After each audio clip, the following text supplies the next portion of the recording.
नमस्कार, मी नम्रता वागळे. तुम्ही पाहताय एबीपी माझा. आजच 10वीचा निकाल लागलाय. विद्यार्थ्यांनी घवघवीत यश संपादन केलंय. मात्र 10वी नंतर पुढे काय या प्रश्नाचं उत्तर जाणून घेण्यासाठी पुढचा 1 तास टेलिव्हिजन स्क्रीन समोरून अजिबात हलू नका. कारण विश्वास नांगरे पाटलांसारखे अधिकारी आणि यंदा UPSC मध्ये महाराष्ट्रातून अव्वल आलेले यशवंत त्यांच्या यशाचा पासवर्ड तुमच्याशी शेअर करणार आहेत. एबीपी माझा आणि डेक्कन एज्युकेशन सोसायटी यांच्या संयुक्त विद्यमानं पुण्यात यशवंतांचा सक्सेस पासवर्ड या विशेष कार्यक्रमाचं आयोजन करण्यात आलेलं होतं. एबीपी माझाच्या प्रेक्षकांसाठी त्या कार्यक्रमाचं हे खास प्रक्षेपण. नमस्कार, मी अश्विन बापट. यशवंतांचा सक्सेस पासवर्ड या आमच्या खास कार्यक्रमामध्ये सगळ्यांचं मनपूर्वक स्वागत. आज या मंचावर आपल्या सोबत जी मंडळी आहेत ती खरं म्हणजे स्पर्धा परीक्षेच्या सागरातले अभावानेच दिसणारे दीपस्तंभ आहेत असं म्हणावं लागेल. मराठी दीपस्तंभ. याचं कारण सर्वसाधारणतः स्पर्धा परीक्षा म्हटलं की बिहार नाहीतर मग दक्षिणेकडच्या राज्यांचं आपल्याला वर्चस्व तिकडे पाहायला मिळतं. मात्र या मंडळींनी आपल्या कामगिरीने एक स्वतःची अशी ओळख तर बनवलीच आणि त्यासोबत एक नवीन मार्ग आणि नवीन आशा आपल्या सगळ्यांसाठी निर्माण केलेली आहे. समाजासाठी प्रोॲक्टिव्हली काहीतरी करण्याची ज्योत त्यांच्या मनात पेटली आणि त्या ज्योतीची मशाल करत अर्थातच आपल्या प्रयत्नांनी त्यांनी ती मशाल केली आणि तुमचं आमचं आयुष्य उजळून टाकण्याचा वसा घेतलेला आहे. त्या यशवंतांना अर्थात UPSC मध्ये उत्तुंग कामगिरी करणाऱ्या या सगळ्या मंडळींना, या ताऱ्यांना आपण आता भेटणारच आहोत आणि त्यांच्याकडनं त्यांचा सक्सेस पासवर्ड जाणून घेणार आहोत. कार्यक्रमामध्ये पुढे जाताना या कार्यक्रमाची कल्पना आणखी सविस्तरपणे आपल्यासमोर मांडण्यासाठी एबीपी माझाचे संपादक राजीव खांडेकर यांना मी विनंती करतो की त्यांनी इथे यावं आणि आपलं मनोगत व्यक्त करावं. राजीव सर. मित्रांनो, मी जास्त वेळ खरं तर तुमचा घेऊ इच्छित नाही. मला पूर्ण कल्पना आहे की तुम्ही सगळेजण आपले हे जे नवे तरुण यशवंत असे UPSC क्लिअर केलेले जे तरुण मित्र आहेत त्यांच्याशी संवाद साधायला उत्सुक असाल आणि त्याचबरोबर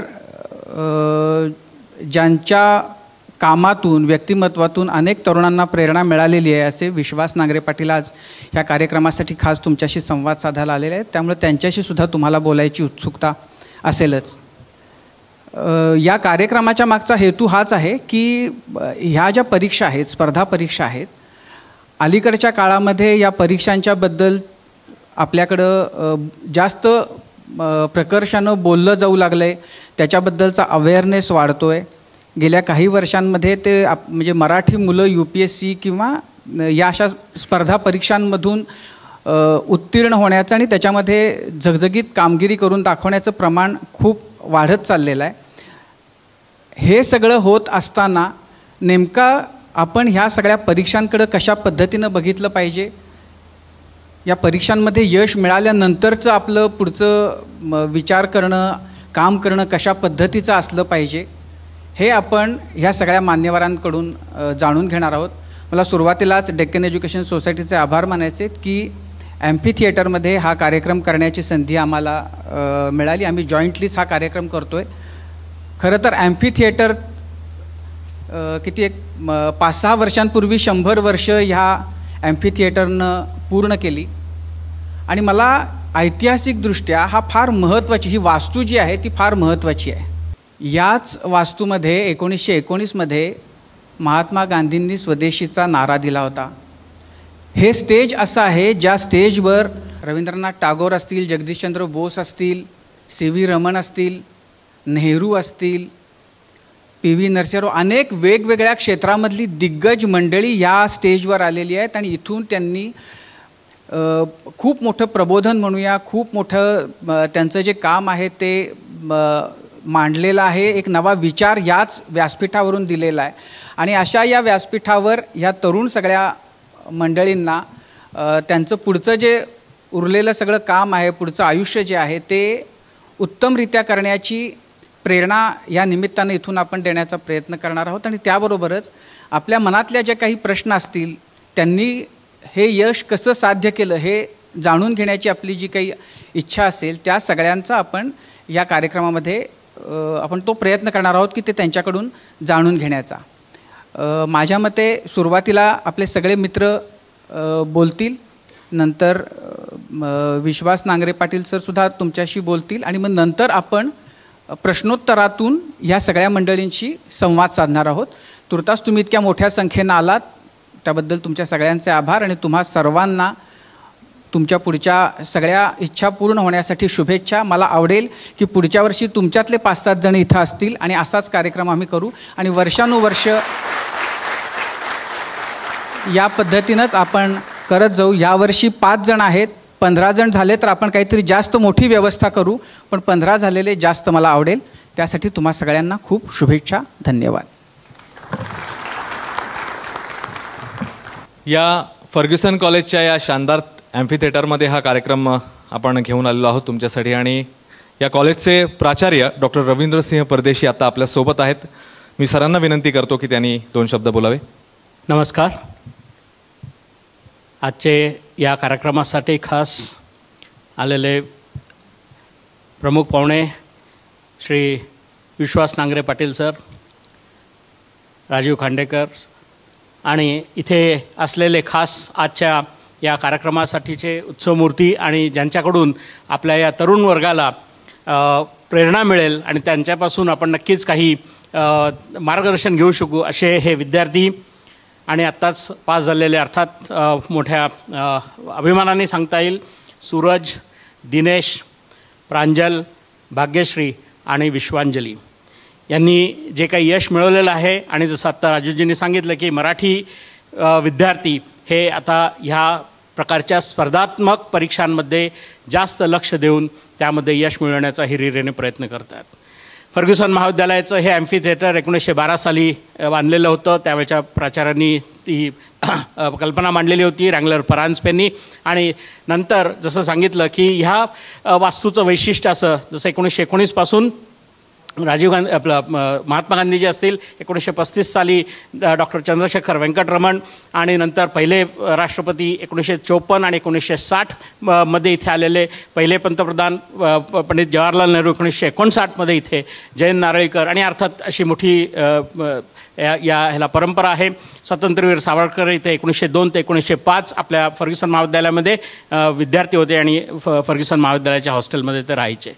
सांगण्याचा उद्देश, आज आपल्याला माहीत आहे की स्पर्धात्मक युग आहे आणि वेळोवेळप्रमाणे ज्या काही फर्ग्युसन महाविद्यालयामध्ये विद्यार्थ्यांना शिक्षण दिलं जातं तर अर्थात ओव्हरऑल डेव्हलपमेंटसाठी म्हणून. आणि मला नक्कीच अभिमान आहे सांगण्यासाठी की गेल्या वर्षी अन्सार शेख जो UPSCमध्ये त्यांनी दैदिप्यमान यश मिळवलेलं होतं, तो त्यांनी पॉलिटिकल सायन्स BA आपल्याकडे केलेलं होतं. मृण्मयी जोशी, नंतर अशा विशाल सोळंकी, अशी अनेक नावं आपल्याला सांगता येतील की दरवर्षी आपल्याकडून अर्थात हे विद्यार्थी अशा प्रकारचं यश मिळवत असतात. पण मुख्यत्वे आज आपण या मोठ्या संख्येने जे विद्यार्थी इथं यश मिळवलेले आता आलेले आहेत तर त्यांच्याकडून अर्थात तुम्हाला त्यांचं मार्गदर्शन आणि पुढील काळासाठी अर्थात मार्गदर्शन आणि तुम्हाला पुढील आयुष्यामध्ये चांगलं यश मिळो. कारण स्पर्धात्मक परीक्षांमध्ये यश मिळवण्यासाठी ऑलराऊंड डेव्हलपमेंट किंवा सर्व दृष्टीने 360 डिग्रीज असा त्याला इफर्ट्स करावं लागतात, मेहनत घ्यावी लागते आणि त्या दृष्टीनं आपण त्यांच्याकडून ही माहिती घेण्याचा प्रयत्न करूयात. पुन्हा एकदा सर्वांचं इथे फर्ग्युसन महाविद्यालयामध्ये मी स्वागत करतो आणि माझे 2 शब्द थांबवतो. धन्यवाद. धन्यवाद सर. आणि याच्या पुढे देखील आम्हाला असंच तुमचं सहकार्य लाभेल याची आम्हाला खात्री आहे. कार्यक्रमामध्ये पुढे जाताना आपण आता या सर्व मान्यवरांचं आणि या सर्व यशवंतांचं स्वागत करणार आहोत. सगळ्यात सुरुवातीला आजच्या या कार्यक्रमातले सन्माननीय अतिथी आणि ज्यांना तुम्ही एक आदर्श किंवा एक अतिशय दिग्गज असं व्यक्तिमत्व म्हणून ओळखता असे कोल्हापूर परिक्षेत्राचे विशेष पोलीस महानिरीक्षक विश्वास नांगरे पाटील सरांचं आपण स्वागत करतोय. मी राजीव सरांना विनंती करीन की पुष्पगुच्छ देऊन नांगरे पाटील सरांचं स्वागत करावं. आपल्या अतिशय व्यस्त शेड्यूलमधून सरांनी आमच्यासाठी वेळ काढलेला आहे. सर, खूप खूप थँक्यू तुम्हाला.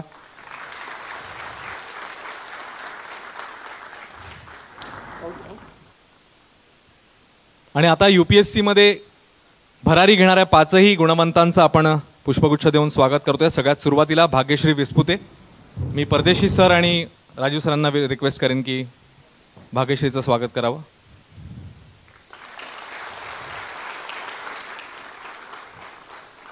दिनेश गुरव. भाग्यश्रीचा रँक 103 होता, दिनेशचा 160वा रँक होता. आपल्यासोबत आता विश्वांजली गायकवाड देखील आहे, जिने 11वं स्थान पटकावलेलं होतं या परीक्षेमध्ये. विश्वांजलीचं देखील आपण टाळ्यांच्या गजरात स्वागत करूया.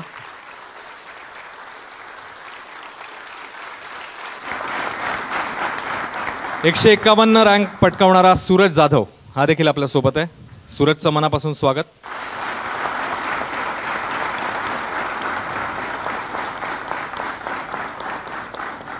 मी सांगायला विसरलो, दोन हे आपले माझे विद्यार्थी आहेत, फर्ग्युसनचेच आहेत विद्यार्थी. वा, त्याचा एक वेगळा आनंद निश्चित सरांना असेल. आणि ध्येयाने पछाडण्याची वृत्ती म्हणजे नेमकं काय याचं मूर्तिमंत उदाहरण अर्थात प्रांजल पाटील आपल्या सोबत आहे. प्रांजलचं देखील खूप खूप स्वागत.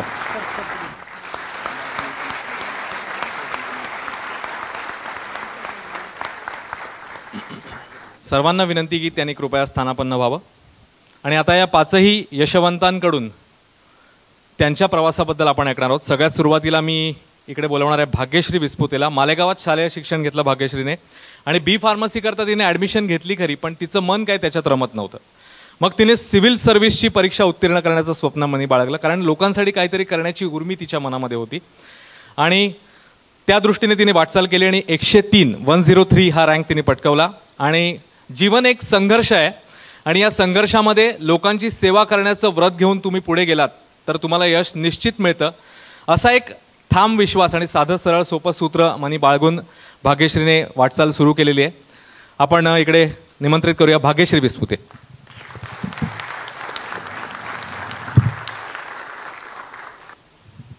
नमस्कार. व्यासपीठावरील मान्यवर आणि ज्यांचा आदर्श घेऊन मी मोठी झाली, विश्वास सर, आज मला त्यांच्यासमोर बोलण्याची ही अपॉर्च्युनिटी भेटली आहे. त्याच्याकरता मी फर्ग्युसन कॉलेज आणि ABP माझा यांची खूप खूप आभारी आहे. मी भाग्यश्री दिलीप विस्पुते. मी मालेगाव इथून जर UPSCची परीक्षा 5th अटेम्प्टमध्ये क्वालिफाय होऊ शकते तर मला याचा पूर्ण विश्वास आहे की जे लोक गावात आहे आणि ज्यांना असं वाटत असेल की UPSC ही गावात राहून पास होऊ नाही शकत किंवा मुली असल्यामुळे नाही होऊ शकत, तर मी एक त्यांचं उदाहरण आहे की प्रयत्न असतील तर तुम्ही कुठेही असाल आणि तुमच्या प्रयत्नांना तुम्ही जर कन्सिस्टंटली म्हणजे कंटिन्यू ठेवलं तर तुम्हाला नक्कीच यश मिळेल अशी माझी पूर्ण खात्री आहे. इथे जमलेल्या सगळ्यांना मी एकच सांगते की तुम्ही सर्वजण स्वप्न बघा. आयुष्य खूपच सुंदर आहे आणि जेव्हा तुम्ही स्वप्न बघाल त्या स्वप्नांना आपल्या प्रयत्नांचे पंख द्या आणि आकाशरूपी आयुष्यात एक उंच झेप घ्या आणि आयुष्याचा आनंद घ्या. पण जेव्हा आयुष्याचा आनंद घेत असाल तेव्हा हे नेहमीच लक्षात ठेवा की आपण जितके प्रिव्हिलेज्ड आहोत आणि ज्या सर्व अपॉर्च्युनिटीज आपल्याला आहेत ते बाकीच्यांना बहुतेक नसतील. ज्या अपॉर्च्युनिटीज, ठीक आहे, मला आज संघर्ष करावा लागला आणि मी आज खूप लोकांसाठी एक रोल मॉडेल बनली असेल की मालेगावात राहून हिने हे सगळं केलं. जर माझ्यामुळे आज एकही व्यक्तीची आयुष्य जर बदलत असेल तर माझा हा संघर्ष वर्थ आहे माझ्यासाठी. जे 5 वर्ष मी कन्सिस्टंटली प्रिपेअर केलं. सुरुवातीला मला MBBSला ॲडमिशन घ्यायचं होतं, पण मालेगावात कॉलेज नसल्यामुळे मी MBBS नाही करू शकली. नंतर 1 वर्ष ग्रॅज्युएशननंतर मी तिथेच थांबली. त्यावेळेस मला हे सांगायचे की मालेगावात जर असेल तर तू कर, पण मालेगावात न्यूजपेपरसुद्धा अवेलेबल नव्हता. मला आठवतं की क्लासेसचे ॲडमिशन सुरू होते. मी क्लासेसचे ॲडमिशन घेतले आणि सांगितलं घरी की मी उद्या दिल्लीला जाणार आहे. माझ्या घरच्या लोकांनी बोलणं बंद केलं की तू काय केलं आहे आणि तुला आम्ही घरातून कधीच निघू नाही दिलं तर दिल्लीला जाणं शक्यच नाही आहे. मी सांगितलं आहे की जर तुम्ही नाही जाऊ दिलं तर काही फरक पडत नाही, मी बॅग उचलेल आणि मी जाईल. आणि आज 5 वर्ष झालेत, ते आज सगळे प्राऊड फील करत आहेत. म्हणजे तुम्ही जर प्रयत्न कराल आणि ते म्हणतात ना की प्रत्यक्ष को प्रमाण किया, म्हणून तुम्ही जे कराल त्याचं प्रूफ करून दाखवा आणि नक्कीच सगळ्यांचा सपोर्ट भेटेल. आणि जर तुमच्यात तेवढी विल, कन्सिस्टन्सी आणि चिकाटी असेल तर तुम्हाला नक्कीच यश मिळेल. आणि बस माझं बोलून मी संपवते, बाकी सांगतीलच विश्वांजली वगैरे स्ट्रॅटेजी. पण माझं इम्फेसिस ह्याच गोष्टीवर आहे की प्रयत्न करा. जर 5व्या अटेम्प्टमध्ये मी करू शकते तर कोणीही करू शकतं आणि नथिंग इज डिफिकल्ट. ते म्हणतात ना की किनाऱ्यावर उभं राहून जी समुद्राची गहराई आहे ती नापता येत नाही. म्हणून पोहणं शिका आणि 1 वेळा फेल व्हाल, 2 वेळा व्हाल, पण नक्कीच सक्सेस मिळेल. म्हणून ज्या अपॉर्च्युनिटीज आहे त्यांना पूर्ण युटिलाइज करा आणि पुढे जा. खूप खूप खूप मेहनत करा आणि खूप यशस्वी व्हा, एवढंच मी सांगेल. ABP माझा, फर्ग्युसन कॉलेज आणि विश्वास सर यांची मी आभारी आहे. थँक्यू. जय हिंद, जय भारत.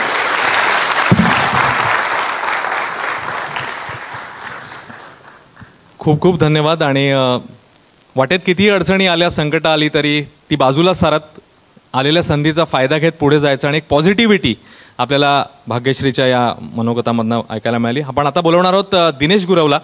दिनेशनी या परीक्षेमध्ये 160वा रँक पटकावलेला होता.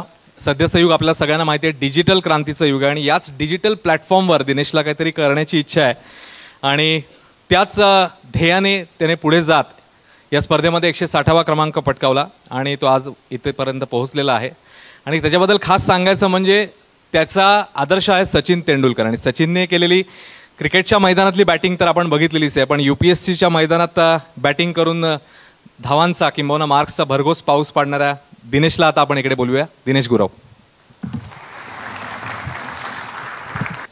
मला आज आनंद याचा वाटत नाही की मी UPSCमध्ये सक्सेसफुल होऊन इथे स्पीच देतोय, तर आनंद याचा वाटतोय की विश्वास नांगरे पाटील सर जे महाराष्ट्रातले सगळ्यांचे आदर्श आहेत, त्यांच्या इतक्या जवळ बसून त्यांचे आशीर्वाद घेता येत आहेत.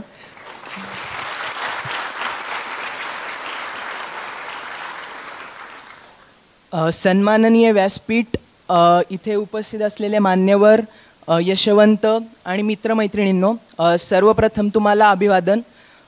माझ्या या UPSCतल्या सक्सेसचं श्रेय मी माझ्या आईवडिलांना प्रथमतः देऊ इच्छितो. आईवडिलांनी केलेल्या म्हणजे माझ्यावर जे हार्डवर्क केलं त्याचंच हे फळ असेल. आई नेहमी म्हणायची की तुला यायचं आहे तर पहिलंच यायचं आहे, त्यामुळे एक प्रेशर असायचं आणि आज त्याच्यामुळे टॉप करण्याची एक हिंमत आली. आणि बाबांनी एक व्हॅल्यूजचा एक भडीमार केला होता, त्याच्यामुळे एक ऑनेस्ट पाथवर चालण्याचं एक धाडस निर्माण झालं आणि पब्लिकसाठी काहीतरी करण्याचं धाडस निर्माण झालं. आणि ऑफकोर्स टीचर्स, फ्रेंड्स, त्यांचा सपोर्ट, गायडन्स याच्याशिवाय हे पॉसिबल नव्हतं. मी 10thमध्ये चांगले मार्क्स पाडून कोणतं कॉलेज घ्यायचं तर ऑब्वियस चॉईस होती फर्ग्युसन घ्यायचं. मग फर्ग्युसनमध्ये आलो. डेक्कन एज्युकेशन सोसायटीचंच बॅकग्राऊंड होतं पहिलं. मग 12वीत पण CET चांगले मार्क मिळाले, CUEPत ॲडमिशन झालं. असं सगळं भारी भारी होत असताना आपल्याला वाटत असतं की काहीतरी राहतं आहे. मग तेव्हा वाटलं काहीतरी आपण वेगळं करूयात. मग तेव्हा UPSC असं कुठून तरी ऐकलं. UPSC जेव्हा ऐकलं तेव्हा माहिती नव्हतं काय असतं UPSC, पण सरांचे लेक्चर्स, मोटिवेशनल स्पीचेस याच्याबद्दल फक्त ऐकलं होतं. मग ऐकून पाहिलं आणि या क्षेत्रात येण्याचा विचार केला, तरी तो फिक्स नव्हता विचार. 3rd इयर नंतर मग एकदा मेळघाटला जाण्याचा योग आला. तिथे ट्रायबल्सची सिच्युएशन पाहिली आणि म्हटलं की ॲडमिनिस्ट्रेशन खूप चांगलं काम करू शकतं ट्रायबल्ससाठी आणि आपल्याला जायचं तर इथंच जायचं. मग 4th इयरला स्टडी चालू केला.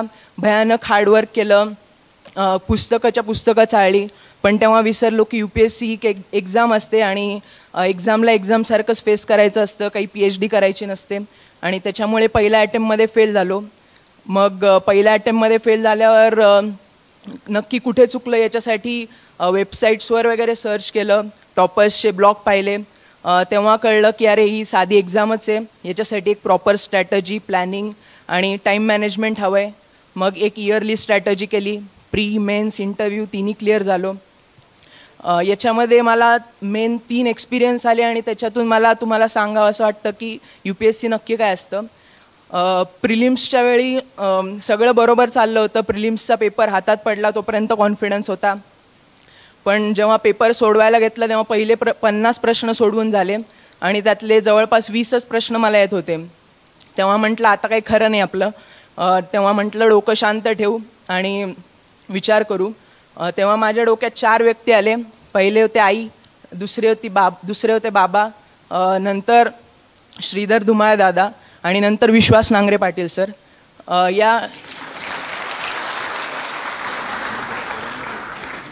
याच्यावरून हे सांगू इच्छितो की आपल्याकडे एक सोर्स ऑफ इन्स्पिरेशन, मोटिवेशन असणं खूप गरजेचं आहे. मग मेन्सला मला असे 2 एक्सपिरियन्स आले. GS2चा पेपर होता. काही खाल्लं नव्हतं मध्ये, म्हणजे सुट्टी असते GS1 GS2च्या मध्ये, काही खाल्लं नव्हतं जास्त आणि पेपर लिहायला गेलो. थोडंफार चक्कर बिक्कर टाईप येत होतं.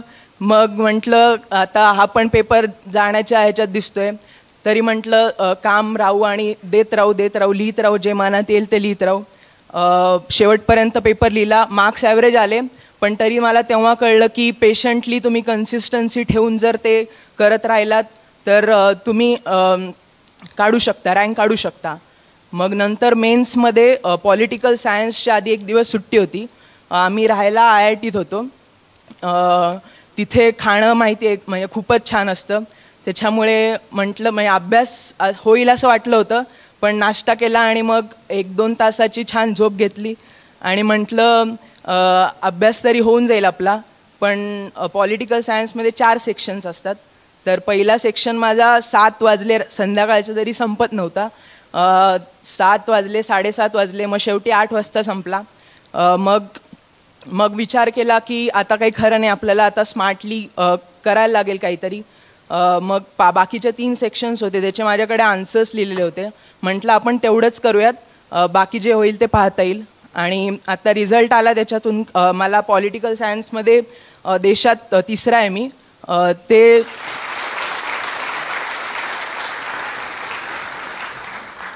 ते मला वाटतं की माझ्या स्मार्ट वर्कमुळे झालं असेल आणि प्लॅनिंग आधी आणि आन्सर रायटिंग याच्यामुळे झालेलं असणार आहे. तर याच्या शेवटी मी असंच सांगू इच्छितो की हार्डवर्क तर नक्कीच पाहिजे, पण असं गाढवासारखं हार्डवर्क करून काहीच फायदा नाही. प्रॉपर स्ट्रॅटजी, प्लॅनिंग असणं गरजेचं आहे. कन्सिस्टन्सी खूपच महत्त्वाची आहे. तुमच्याकडे एक मोटिवेशनचा सोर्स पाहिजे, त्याच्याशिवाय या प्रवासात तुम्ही टिकू शकत नाही. हा शेवटी आता एक प्रवास एका टप्प्यावर आला आहे, तर तेव्हा मी सांगू इच्छितो की हा प्रवास मी इथून पुढे खूपच ऑनेस्टली आणि ट्रान्सपरन्सी मेंटेन करून पुढचा प्रवास हे करीन, चालू ठेवीन. थँक्यू ABP माझा आणि thank you Fergusson college. Thank you Dinesh, आणि पुढच्या सगळ्या प्रवासासाठी आमच्याकडनं खूप खूप शुभेच्छा तुला. आता आपल्यासमोर येणाऱ्या विश्वांजली गायकवाड. कम्प्युटर इंजिनिअरिंग करत पुढे झेप घेणाऱ्या विश्वांजलीला आता आपण भेटणार आहोत. 2ऱ्या प्रयत्नात तिने UPSCचं मिशन फत्ते केलं आणि आपला 11वं स्थान तिने या स्पर्धेमध्ये पटकावलेलं होतं, स्पर्धा परीक्षेमध्ये. आणि आता इंडियन फॉरेन सर्व्हिसची कास धरून तिला पुढे जायचं आहे. आणि तिचं यशाचं सोपं सूत्र आहे अगदी.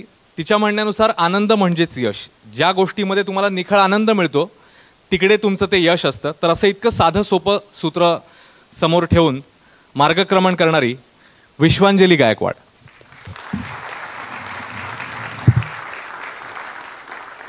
आदरणीय व्यासपीठ आणि इथे जमलेले तुम्ही सर्वजण, मला लहानपणापासून एक सवय आहे, म्हणजे ती अशी थोडीशी बालिश वाटेल, की ज्या लोकांना मी आदर्श मानते किंवा असे आपण जे सक्सेसफुल लोक बघतो तर त्यांच्यात आणि आपल्यात अशा काही सिमिलॅरिटीज आहेत त्या उगाच शोधत बसायच्या. म्हणजे त्याच्या पण भुवया जुळलेल्या आहेत, माझ्या पण आहेत वगैरे अशा. तर तसंच माझं जेव्हा मी विश्वास नांगरे पाटील सरांबद्दल ऐकलं तेव्हाही माझ्याही नावात विश्व आहे, त्यांच्याही नावात विश्व आहे असं मी, म्हणजे आपण त्यांच्या जवळ कुठेही नसलो तरी असं स्वतःला समाधान म्हणून असं मी लहानपणापासून करते. आणि त्यामुळे त्यांच्यासमोर आज मला बोलण्याची संधी मिळाली आहे. आणि फर्ग्युसन कॉलेजचीही शैक्षणिक वाटचाल आणि स्पर्धा परीक्षांपासून ते सगळ्या क्षेत्रांमधली त्यांची वाटचाल खूप उल्लेखनीय आहेच. आणि मी पुण्यात असल्यामुळे ती मला पाहता पण आली आहे. त्यामुळे ह्या कॉलेजच्या ॲम्फिथिएटरमध्ये आज बोलायला मिळतं याचा नक्कीच खूप आनंद आहे. UPSCच्या प्रवासामध्ये जेव्हा मागे वळून पाहिलं रिझल्ट नंतर की आपण काय शिकलो या 3 वर्षात, मला ग्रॅज्युएशन नंतर 3 वर्ष लागली, तर काय शिकलो असा विचार केला तर एक 10 गोष्टी खूप प्रकर्षाने जाणवल्या. त्यामुळे अनुभव सांगताना मी एक त्या 10 गोष्टींचा आधार घेऊन तुम्हाला त्या सांगेन की मी यातनं काय शिकले. एक खूप महत्त्वाची गोष्ट, मी COEPला असताना आमचं तिथे एक बोट क्लब आहे आणि तिथे मी रोईंग करायचे. तर तिथे एका आमच्या मामांनी, तिथे जे बोट क्लब चालवतात त्यांना आम्ही मामा म्हणतो, तर त्यांनी सांगितलेली एक ही गोष्ट होती की ते रोईंग करताना मी सारखी त्यांना त्रास द्यायचं की मामा माझी तुम्ही वरनं स्टाईल बघा आणि सगळं बरोबर होतं आहे का सांगा. आणि ते मला नंतर म्हणायला लागले की, आणि मी खूप म्हणजे रोज त्यांना बाहेर रोईंग करून आले की विचारायचं की काय चुकतंय सांगा, काय चुकतंय सांगा. आणि एक आठवडाभर त्यांनी ऐकून घेतलं, पण नंतर ते मला म्हणले की अगं टेक्निकली सगळं बरोबर आहे, शेवटी जो जिंकतो ना त्याची स्टाईल चांगली आहे असं सगळे नंतर म्हणतात. त्यामुळे हा अभ्यास करताना मी तुम्हाला हेच सांगेन की अशी ह्यानी किती तास अभ्यास केला किंवा ह्याची स्ट्रॅटेजी काय होती, हिनी कुठली पुस्तकं वाचली, त्यापेक्षा एक बेसिक टेक्निकल जे लागतं त्या गोष्टी आपल्याकडे असतील तर नंतर आपल्याला स्वतःला ओळखून आपण आपली स्टाईल डिझाईन केली तर जास्त सोपं जातं. त्यामुळे असं काहीच नाही की हेच केलं पाहिजे. आपले स्ट्रेंथ काय, आपलं विकनेसेस काय हे बघून जर का आपल्याला करता आलं तर मग ही परीक्षा आपण आपल्या पद्धतीने क्रॅक करू शकतो. दुसरी गोष्ट आत्ता दिनेशने पण खूप छान सांगितली की मोटिवेशन या परीक्षेला लागतं, कारण की फर्स्ट अटेम्प्टमध्ये सुद्धा व्हायचं म्हटलं तरी ही 1 वर्षाची प्रोसेस आहे. त्यामुळे of course we have to set ourselves on fire, पण ती फायर नंतर सस्टेन पण झाली पाहिजे. आणि ते मोटिवेशन मला असं वाटतं की एक क्लॅरिटी ऑफ पर्पजमधनं येतं, कारण की आत्ता आपल्याला फक्त हे एक क्षेत्र उपलब्ध नाही आहे पण अनेक क्षेत्र आहेत. मग आपल्याला हे का करायचं आहे हे जर का आपल्या मनात एकदम पक्कं असेल तर ते मोटिवेशन शेवटपर्यंत आपल्याबरोबर राहतं. त्यामुळे clarity of purpose is very important. अजून एक गोष्ट कळली म्हणजे ही परीक्षा आणि मला असं वाटतं इथून पुढे म्हणजे उलट मला आता ही परीक्षा पास झाल्यावर याचा जास्त अनुभव येतो आहे की कम्युनिकेशन इज व्हेरी इम्पॉर्टंट. आणि या परीक्षेमध्ये सिलेबस हा तर असतोच, पण शेवटी आपल्याला ते कम्युनिकेट करायचं असतं, म्हणजे ते रिटन फॉर्ममध्ये आणि नंतर ओरल फॉर्ममध्ये. त्यामुळे कंटेंट आहे ही एक गोष्ट आहे आणि याला फक्त चांगली लँग्वेज पाहिजे किंवा चांगलं डिक्शन पाहिजे असं नाही, पण आपली केस आपल्याला कुणासमोर मांडता येते का, तर हे जास्त या परीक्षेमध्ये पाहिलं जातं असं मला वाटलं. आणि सुरुवातीच्या काळामध्ये मला ते जमायचं नाही, पण ते सुधारल्यावर मला असं वाटतं की आत्ता जो आला आहे तो रँक येऊ शकला. त्यामुळे असं जर का कोणी असेल की 10वी झाली आहे किंवा 12वी झाली आणि मग आत्तापासून काय करू, तर मी माझ्या अनुभवातनं नक्कीच सुचवेन की अभ्यासापेक्षा आपल्याला कम्युनिकेशन दोन्ही फॉर्ममधलं आपल्याला सुधारता आलं तर ह्या परीक्षेला क्रॅक करायला जास्त मदत होईल. अजून एक इथे कळलं की जे दिनेश आहे मी परत तेच सांगते, पण हा फक्त हार्डवर्कची ही परीक्षा नाही आहे, तर ह्याला एक स्ट्रॅटेजिक प्लॅनिंग लागतं आणि त्यासाठी ही परीक्षा पहिल्यांदा काय हे ओळखून घ्यावं लागतं आणि मग त्या परीक्षेसाठी अभ्यास करावा लागतो. त्यामुळे परीक्षेत काय अपेक्षित आहे, आपल्याकडे वेळ किती आहे आणि काय प्रकारचे प्रश्न येऊ शकतात, अशी जर का एक स्ट्रॅटेजिक प्लॅनिंग आपण केलं आणि मग त्याला टाईम मॅनेजमेंट आणि डिसिप्लिनची जोड दिली तर ही परीक्षा क्रॅक करायला सोपी जाते, असंही मला या प्रवासातनं कळलं. अजून एक म्हणजे इथे आमच्यातल्या बहुतेक जणांना म्हणजे सूरज सोडून बहुतेक की सगळ्या जणांना कधी ना कधीतरी अपयश आलं आहे, म्हणजे मोठं अपयश असं मी म्हणते की या परीक्षेतलं.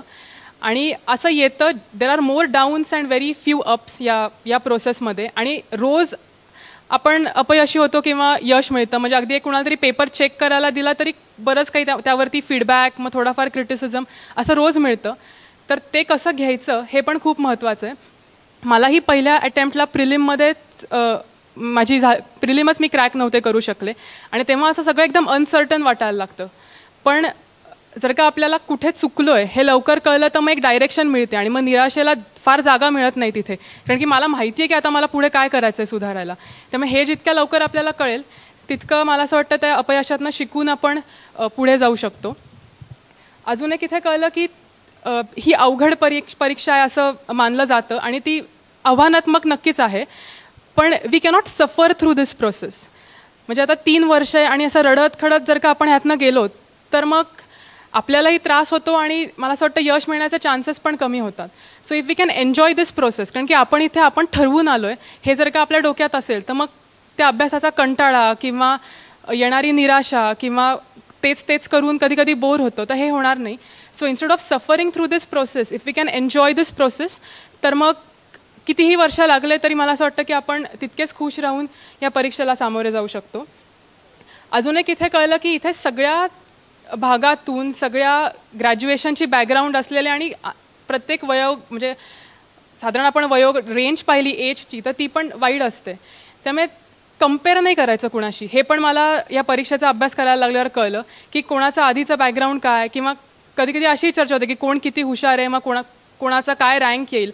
तर हे करण्यापेक्षा सेल्फ इम्प्रूव्हमेंटवर आणि दुसऱ्यांना जितकी मदत करता येईल तितकी जर का आपण केली without comparing ourselves with anyone तर हा प्रवास चांगला होतो. अजून एक की मला आत्ता 3 वर्ष लागले. आत्ता भाग्यश्री म्हणाली की दिस वॉज हर 5th अटेम्प्ट, पण हे पण मला असं वाटतं एव्हरीबडी हिअर विल ॲग्री की ऑनेस्ट एफर्ट्स जर का असतील तर काही ना काही आणि कधी ना कधीतरी आपल्याला मिळतं. त्यामुळे कदाचित पहिल्या अटेम्प्टमध्ये नाही होणार, दुसऱ्या अटेम्प्टमध्ये नाही होणार. आणि UPSC ना अशी खूप विन विन सिच्युएशन आहे. म्हणजे कदाचित त्यातनं रँक नाही मिळाली, हवी ती सर्व्हिस नाही मिळाली, तरी आपलं नॉलेज जितकं वाढतं, आपण जितक्या मस्त लोकांना भेटतो. म्हणजे माझं खूप असं संकुचित होतं सगळ्या गोष्टी आत्तापर्यंत, पण ते जितकं वाईट झालं आहे अनेक लोकांना भेटून आणि इवन नॉलेज वाईज, तर ते खूप सुधारतं. त्यामुळे honest efforts are always rewarded. हे पण मला आत्ता या परीक्षेच्या अभ्यास करताना कळलं. अजून एक गोष्ट इथे होती की या परीक्षेत असं म्हणतात की थोडी सब्जेक्टिव्हिटी येते किंवा म्हणजे इथे हार्डवर्क वगैरे सगळं आहे, पण शेवटी अशा काही गोष्टी आहेत की वी कॅनॉट कंट्रोल. पण मला असं वाटतं तर सगळीकडेच असतात की देर आर फ्यू थिंग्स ज्याच्यावरती आपला काहीच कंट्रोल नसतो. त्यामुळे त्याचा विचार करायचा का आपल्या हातात जे आहेत ते करत राहायचं. हे जर का आपण पक्क ठरवलं तर मग आपण जे करू शकतो ते आपण सगळं केलं तर मग शेवटी जे होईल ते होईल, असा माझा तरी अप्रोच होता की मी जे माझ्या हातात जे आहे ते मी सगळं व्यवस्थित करते का. आणि हे जर का असेल तर आपल्याला एक आंतरिक समाधान पण मिळतं की ठीक आहे, माझ्या हातात होतं ते मी सगळं केलं, आता पुढे व्हायचं ते होऊ दे. त्यामुळे don't worry about things you cannot control. If we focus on things that we can control तर मग हे सोपं वाटतं सगळं.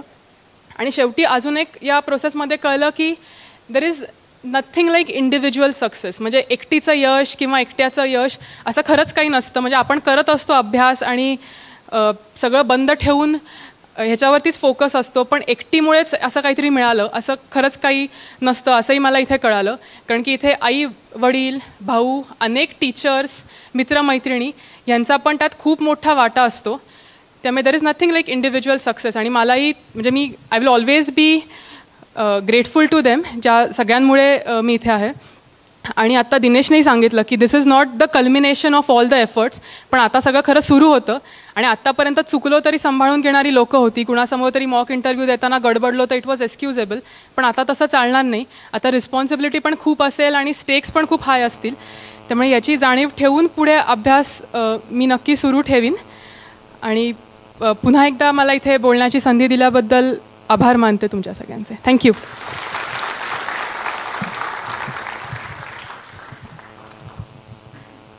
खूप खूप धन्यवाद विश्वांजली. आणि तिच्या नावातच जसं तिने सांगितलं विश्व आहे आणि ते विश्व पादाक्रांत करण्यासाठी आपण पुढे जाताना तिला शुभेच्छा देऊया. आता आपल्यासोबत पॉलिटिकल सायन्समधनं BA पूर्ण करणारा सूरज जाधव हा आपला यशवंत मित्र आपलं मनोगत मांडणार आहे. सोलापूरमध्ये त्याने हायस्कूलचं शिक्षण घेतलं आणि नावाप्रमाणेच म्हणजे सूरज नावाप्रमाणेच फर्ग्युसनमध्ये एंट्री घेतल्यावर त्याची गुणवत्ता आणखी तळपली असं सांगायला पाहिजे. इकडे ऑल इंडिया लेवलला त्याने 151वा रँक पटकावला आणि समाजाच्या उन्नतीसाठी झटण्याचं देह त्याने मनी बाळगलेलं आहे. म्हणजे भ्रष्टाचाराला सुरुंग लावून एक स्वच्छ पारदर्शी कारभार करणारा प्रशासन आणि तसा एक स्वच्छ असा समाज निर्माण करण्याचं स्वप्न त्याने मनी बाळगलं आहे. तर त्या सूरजला आता मी इकडे बोलवतो. सूरज जाधव.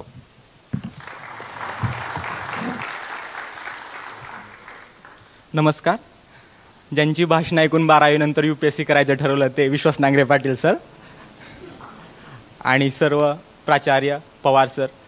आता जास्त वेळ नाही, फक्त सांगू इच्छितो की UPSC ही एक एक्झाम आहे. UPSC आता सर्वजण आपण UPSCचा अभ्यास करत असाल, पण UPSC पुरता अभ्यास करू नका. आयुष्य खूप मोठं आहे. UPSC होईल न होईल, पण त्याच्यातून जी एनरिचमेंट भेटणार आहे, तुमचं जे आयुष्य घडणार आहे ते खूप महत्त्वाचं आहे. त्यामुळं UPSC परीक्षेचा अभ्यास करा, जरूर करा, खूप करा, पण त्याच्यात यश अपयश मिळत राहील न मिळत राहील त्याच्यावर पूर्ण विसंबून राहू नका. आता जास्त वेळ नाही, फक्त 2 गोष्टी सांगणार आहे. 12वीचं मार्क्स कमी भेटले आणि जवळपास BA करायचं, इंजिनिअरिंगचा त्यावेळेस ट्रेंड होता, इंजिनिअरिंग करायचं नाही असं ठरवलं होतं. 12वीची CET परीक्षेला गेलो, परीक्षेतून मधूनच उठून आलो, परीक्षाच दिली नाही. घरच्यांना नाही तर ऑप्शन ठेवला नसता की कर बाबा इंजिनिअरिंग परीक्षा तरी दिले. पण हे माहीत नव्हतं की मला 12वीत मार्क्स कमी पडणार आहेत. वाटलं होतं अभ्यास व्यवस्थित होता, पण चुकून कसे काय अजूनही मला कळलं नाही की 12वीला 67% मार्क्स पडले. आणि पुढे ठरवलं होतं की किमान 12वी नंतर फर्ग्युसनला ॲडमिशन मिळेल, BAचं ॲडमिशन करू, पण 67% फर्ग्युसनला काय ॲडमिशन भेटलं नाही 12वी नंतर. मग फर्स्ट इयरला वाडियाला ॲडमिशन घेतलं. मग ठरवलं होतं की फर्ग्युसनला याचं ड्रीम असते सर्वांचं. फर्स्ट इयरला मग वाडियाला अभ्यास केला आणि सेकंड इयरला मग फर्ग्युसनला ॲडमिशन घेतलं. तेव्हा एवढंच सांगू इच्छितो की अभ्यास हा अभ्यास करायचा, अभ्यास हे सर्व काही नाही. अभ्यासाबरोबर तुम्ही प्रत्येक गोष्ट करा, त्यामुळे तुमची पर्सनॅलिटी डेव्हलप होईल. आणि UPSC क्लिअर, आता UPSCचं सर्वजणांनी सांगितलं की UPSC कशी क्लिअर करायची, ती एक्झाम आहे आणि ती काय तुम्ही क्लिअर होऊ शकता. एका वर्षाच्या थोड्याफार श्रमामध्ये तुम्ही UPSC क्लिअर होऊ शकता. आणि प्रेरणेचं सांगितलं, प्रेरणा ही महत्त्वाची आहे परीक्षेमध्ये, कारण 1 वर्षाचा पूर्ण टप्पा आहे आणि जास्तीत जास्त सेल्फ इन्स्पिरेशन हे जास्त महत्त्वाचं आहे. कारण आता दिनेशने सांगितलं त्यामुळे मला आठवलं की माझा GSचा पेपर होता, SA पेपर झाला होता मेन्सला, आणि दुसऱ्या दिवशी सुट्टी होती आणि तिसऱ्या दिवशी GS 1-2चा पेपर होता आणि मी दुसऱ्या दिवशी बरोबर सुट्ट्या दिवशी आजारी पडलो. दिवसभर मी सायन हॉस्पिटलमध्ये होतो GSच्या SA पेपरनंतर. त्यावेळेस तो आपल्याला म्हणते आपण ज्या गोष्टी करण्यासाठी असतो आणि तिथलं ॲडमिनिस्ट्रेशन थोडंसं हे होतं. सायन हॉस्पिटल मला दिवसभर तिथंच राहावं लागलं. मित्र होते जे मेन्स होते ते माझ्याबरोबर होते सायन हॉस्पिटलमध्ये. तेव्हा आपण जे काही करतो ते समाजासाठी करायचं आपल्याला.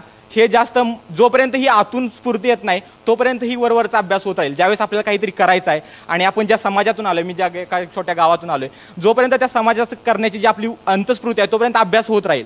त्यामुळे अभ्यासाची काळजी करू नका, फक्त ध्येय ठेवा, हेतू प्रामाणिक ठेवा आणि आपण तुम्ही सर्वजण यशस्वी व्हायची पूर्ण खात्री आहे. पुन्हा एकदा ABP माझा आणि फर्ग्युसन कॉलेजचे आभार मानतो. धन्यवाद.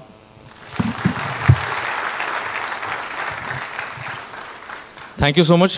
आणि सूरज, तुला पुढच्या वाटचालीकरता शुभेच्छा. आणखी तुझ्याशी संवाद साधायला आपले मित्र निश्चित उत्सुक असतील माझी खात्री आहे. पण आता मी इकडे बोलवणार आहे आपल्या अशा मैत्रिणीला, तिची ओळख जिद्द अशी करून देण्यात येते. म्हणजे जिद्दीचं दुसरं नाव म्हणजे प्रांजल पाटील.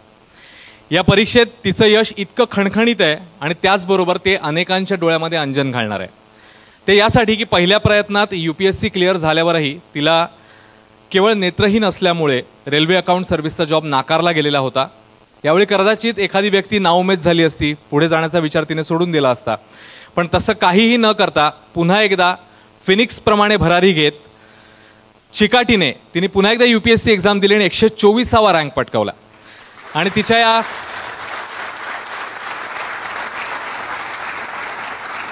या कामगिरीने तिने एक प्रकारे प्रशासकीय व्यवस्थेचे डोळे उघडण्याचंच काम केलंय.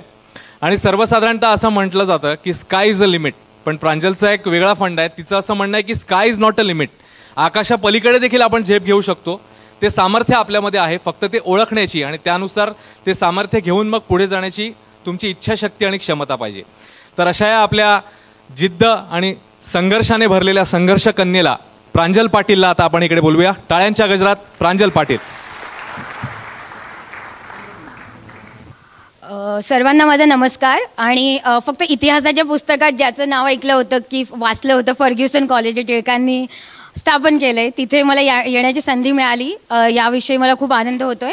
आणि ज्यांचं वेळ अख्ख्या महाराष्ट्राला आहे अशा विश्वास नांगरे पाटलांबरोबर स्टेज शेअर करायला मिळतोय आणि त्यांच्या पुढे बोलण्याची संधी मिळते, याचाही मला खूप आनंद होतोय. तर मी आभार मानते ABP माझा आणि फर्ग्युसन कॉलेजचं. आता माझ्या इतर मित्रांनी जवळजवळ एक पूर्ण चित्र तुमच्यासमोर उभंच केलं आहे. तर आता मी शेवटची आहे, त्यामुळे म्हणजे खूप कमी माझ्याकडे काहीतरी स्कोप उरला आहे कदाचित. तर मला असं वाटतं की म्हणजे सगळी काही स्ट्रॅटेजी आहे, जे काही मटेरियल आहे ते सगळ्यांकडे उपलब्ध आहे. ठीक आहे, म्हणजे आजकाल जे इंटरनेट रेव्होल्युशन जे झालं आहे ना, ते म्हणजे याच्या पुढे रिझल्ट याच्यापेक्षाही अजून म्हणजे एक मला असं वाटतं की खूप क्रांतिकारी रिझल्ट येत राहणार आहे UPSCचा. म्हणजे अगदी महाराष्ट्राच्या देशाच्या अगदी अशा भागातून येणार आहे की कदाचित त्यांचं नाव त्या जागेचं नाव आपण अधिक वाचलंही नसेल. त्यामुळे काय वाचावं हे आपल्याला माहिती आहे आणि ते माहीत करणं म्हणजे त्याची माहिती होणं काही कठीण नाही आहे. पण मला एक मेन गोष्ट वाटते जी मला असं वाटतं की माझ्या सक्सेसचं ते एक ती की होती की attitude. So all my friends had the same books, they had the same material, but मला म्हणजे असं मी कसं काय करू शकले तर माझा attitude, and that is the positive attitude.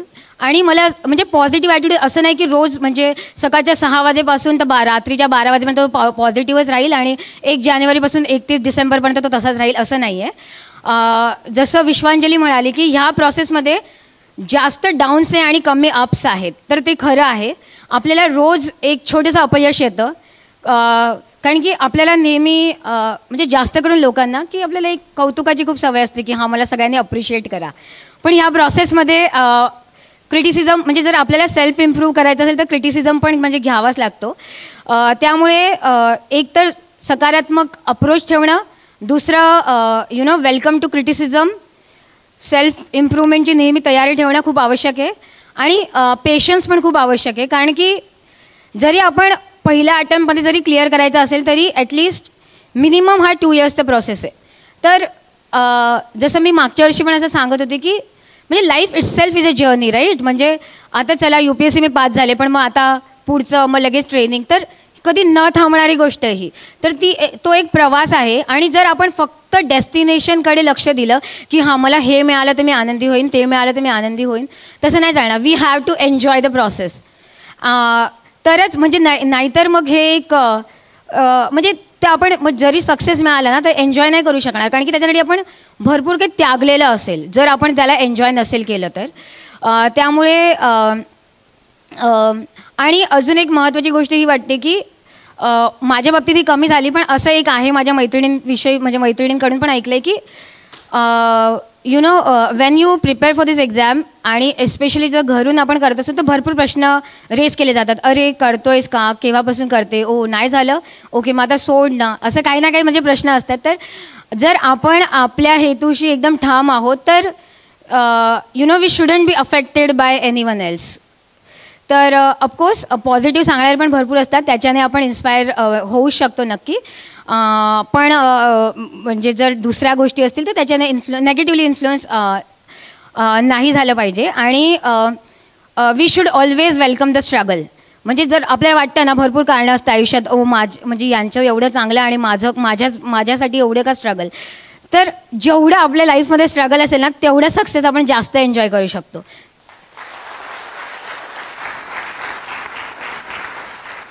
जर म्हणजे माझ्याकडे असं काही स्ट्रगलच नसते तर म्हणजे मला म्हणजे काही हिंमतच नसते आली की मी तुमच्याशी येऊन नेमकं कशाविषयी बोलू, राईट.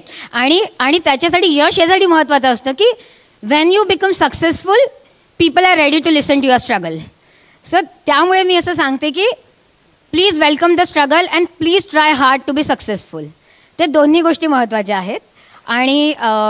आणि सक्सेस म्हणजे जे समाजाने डिफाईन केलेलं आहे तेच सक्सेस नाही आहे. असं नाही की पहिल्या अटेम्प्टमध्ये ही परीक्षा क्लिअर झाली पाहिजे, एवढ्या वयात जॉब मिळाला पाहिजे, असं नाही आहे. तर ते आपण एक ब्रॉड अप्रोच पाहिजे यशाकडे बघण्याचा पण. तर आणि तो नक्कीच आपण वेगवेगळ्या क्षेत्रातल्या लोकांशी इंटरॅक्ट करून आपला डेव्हलप होऊ शकतो. आणि इथे कॉलेजमधले पण भरपूर विद्यार्थी असतील तर please try to participate in so many extracurricular activities.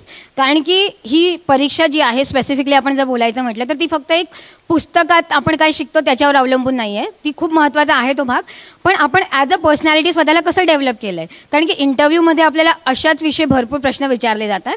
आणि in general as an administrator also we need all the skills. तर आणि मी सर्वांना खूप खूप शुभेच्छा देते. आणि we are expecting so many questions from you so that we can you know try to bring so many aspects of our preparation. Thank you so much. जसं प्रांजलनी सांगितलं की टीका सकारात्मक पद्धतीने घेऊन आणि संयम बाळगून पुढे गेलं तर काय होतं किंवा काय करू शकतो माणूस, तर आपल्यासमोर मूर्तिमंत उदाहरण आहे प्रांजलचं. आणि आता तो क्षण आलाय ज्याची आपण खरं म्हणजे सगळेच वाट बघतोय. कारण त्यांचं वर्णन थोडंसं असं केलं जातं की मग मी थोडासा प्रयत्न करतोय. जिनका सीना है फौलादी और बाजुओं में है दम, जिनका सीना है फौलादी और बाजुओं में है दम, जिनकी मेहनत और लगन से कामयाबी चूमे कदम. तर असे डॅशिंग हँडसम पोलीस ऑफिसर कोल्हापूरचे विशेष पोलीस महानिरीक्षक विश्वास नांगरे पाटील सर.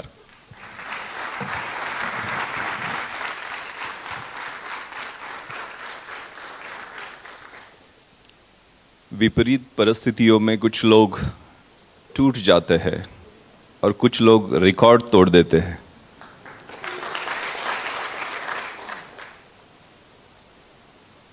असे रेकॉर्ड तोडणारे तुम्हाला मला अख्ख्या महाराष्ट्राला त्यांचा प्रचंड अभिमान आहे. असे आजचे यशस्वी उमेदवार विश्वांजली, भाग्यश्री, प्रांजल, दिनेश, सूरज. खांडेकर सर, मी मनापासून आभार व्यक्त करतो. इथं तर ही मुलं ऐकणारच आहे, उद्या पूर्ण महाराष्ट्र हा संवाद ऐकेल. अनेकांना यातून प्रेरणा मिळेल. छत्रपती शिवरायांना प्रौढ प्रताप पुरंदर म्हटलं जायचं. प्रौढ म्हणजे मॅच्युअर, ब्रेव्ह अँड इफिशियंट. यांचे विचार, यांची कन्सेप्च्युअल क्लॅरिटी, यांचा स्पष्ट वक्तेपणा, भविष्याचा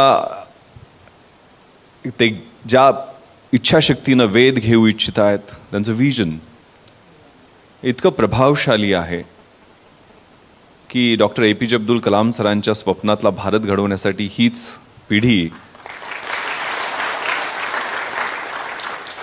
समर्थपणे आपलं योगदान देईल. Innovation in head, compassion in heart and passion in the belly. डोक्यामध्ये नाविन्यपूर्णता, हृदयामध्ये करुणा आणि पोटामध्ये एक पोटतिडीक घेऊन हे फील्डवरती उतरतायत. आपल्या आयुष्याची ब्लूप्रिंट त्यांनी तयार केलेली आहे आणि त्यांचे संकल्प,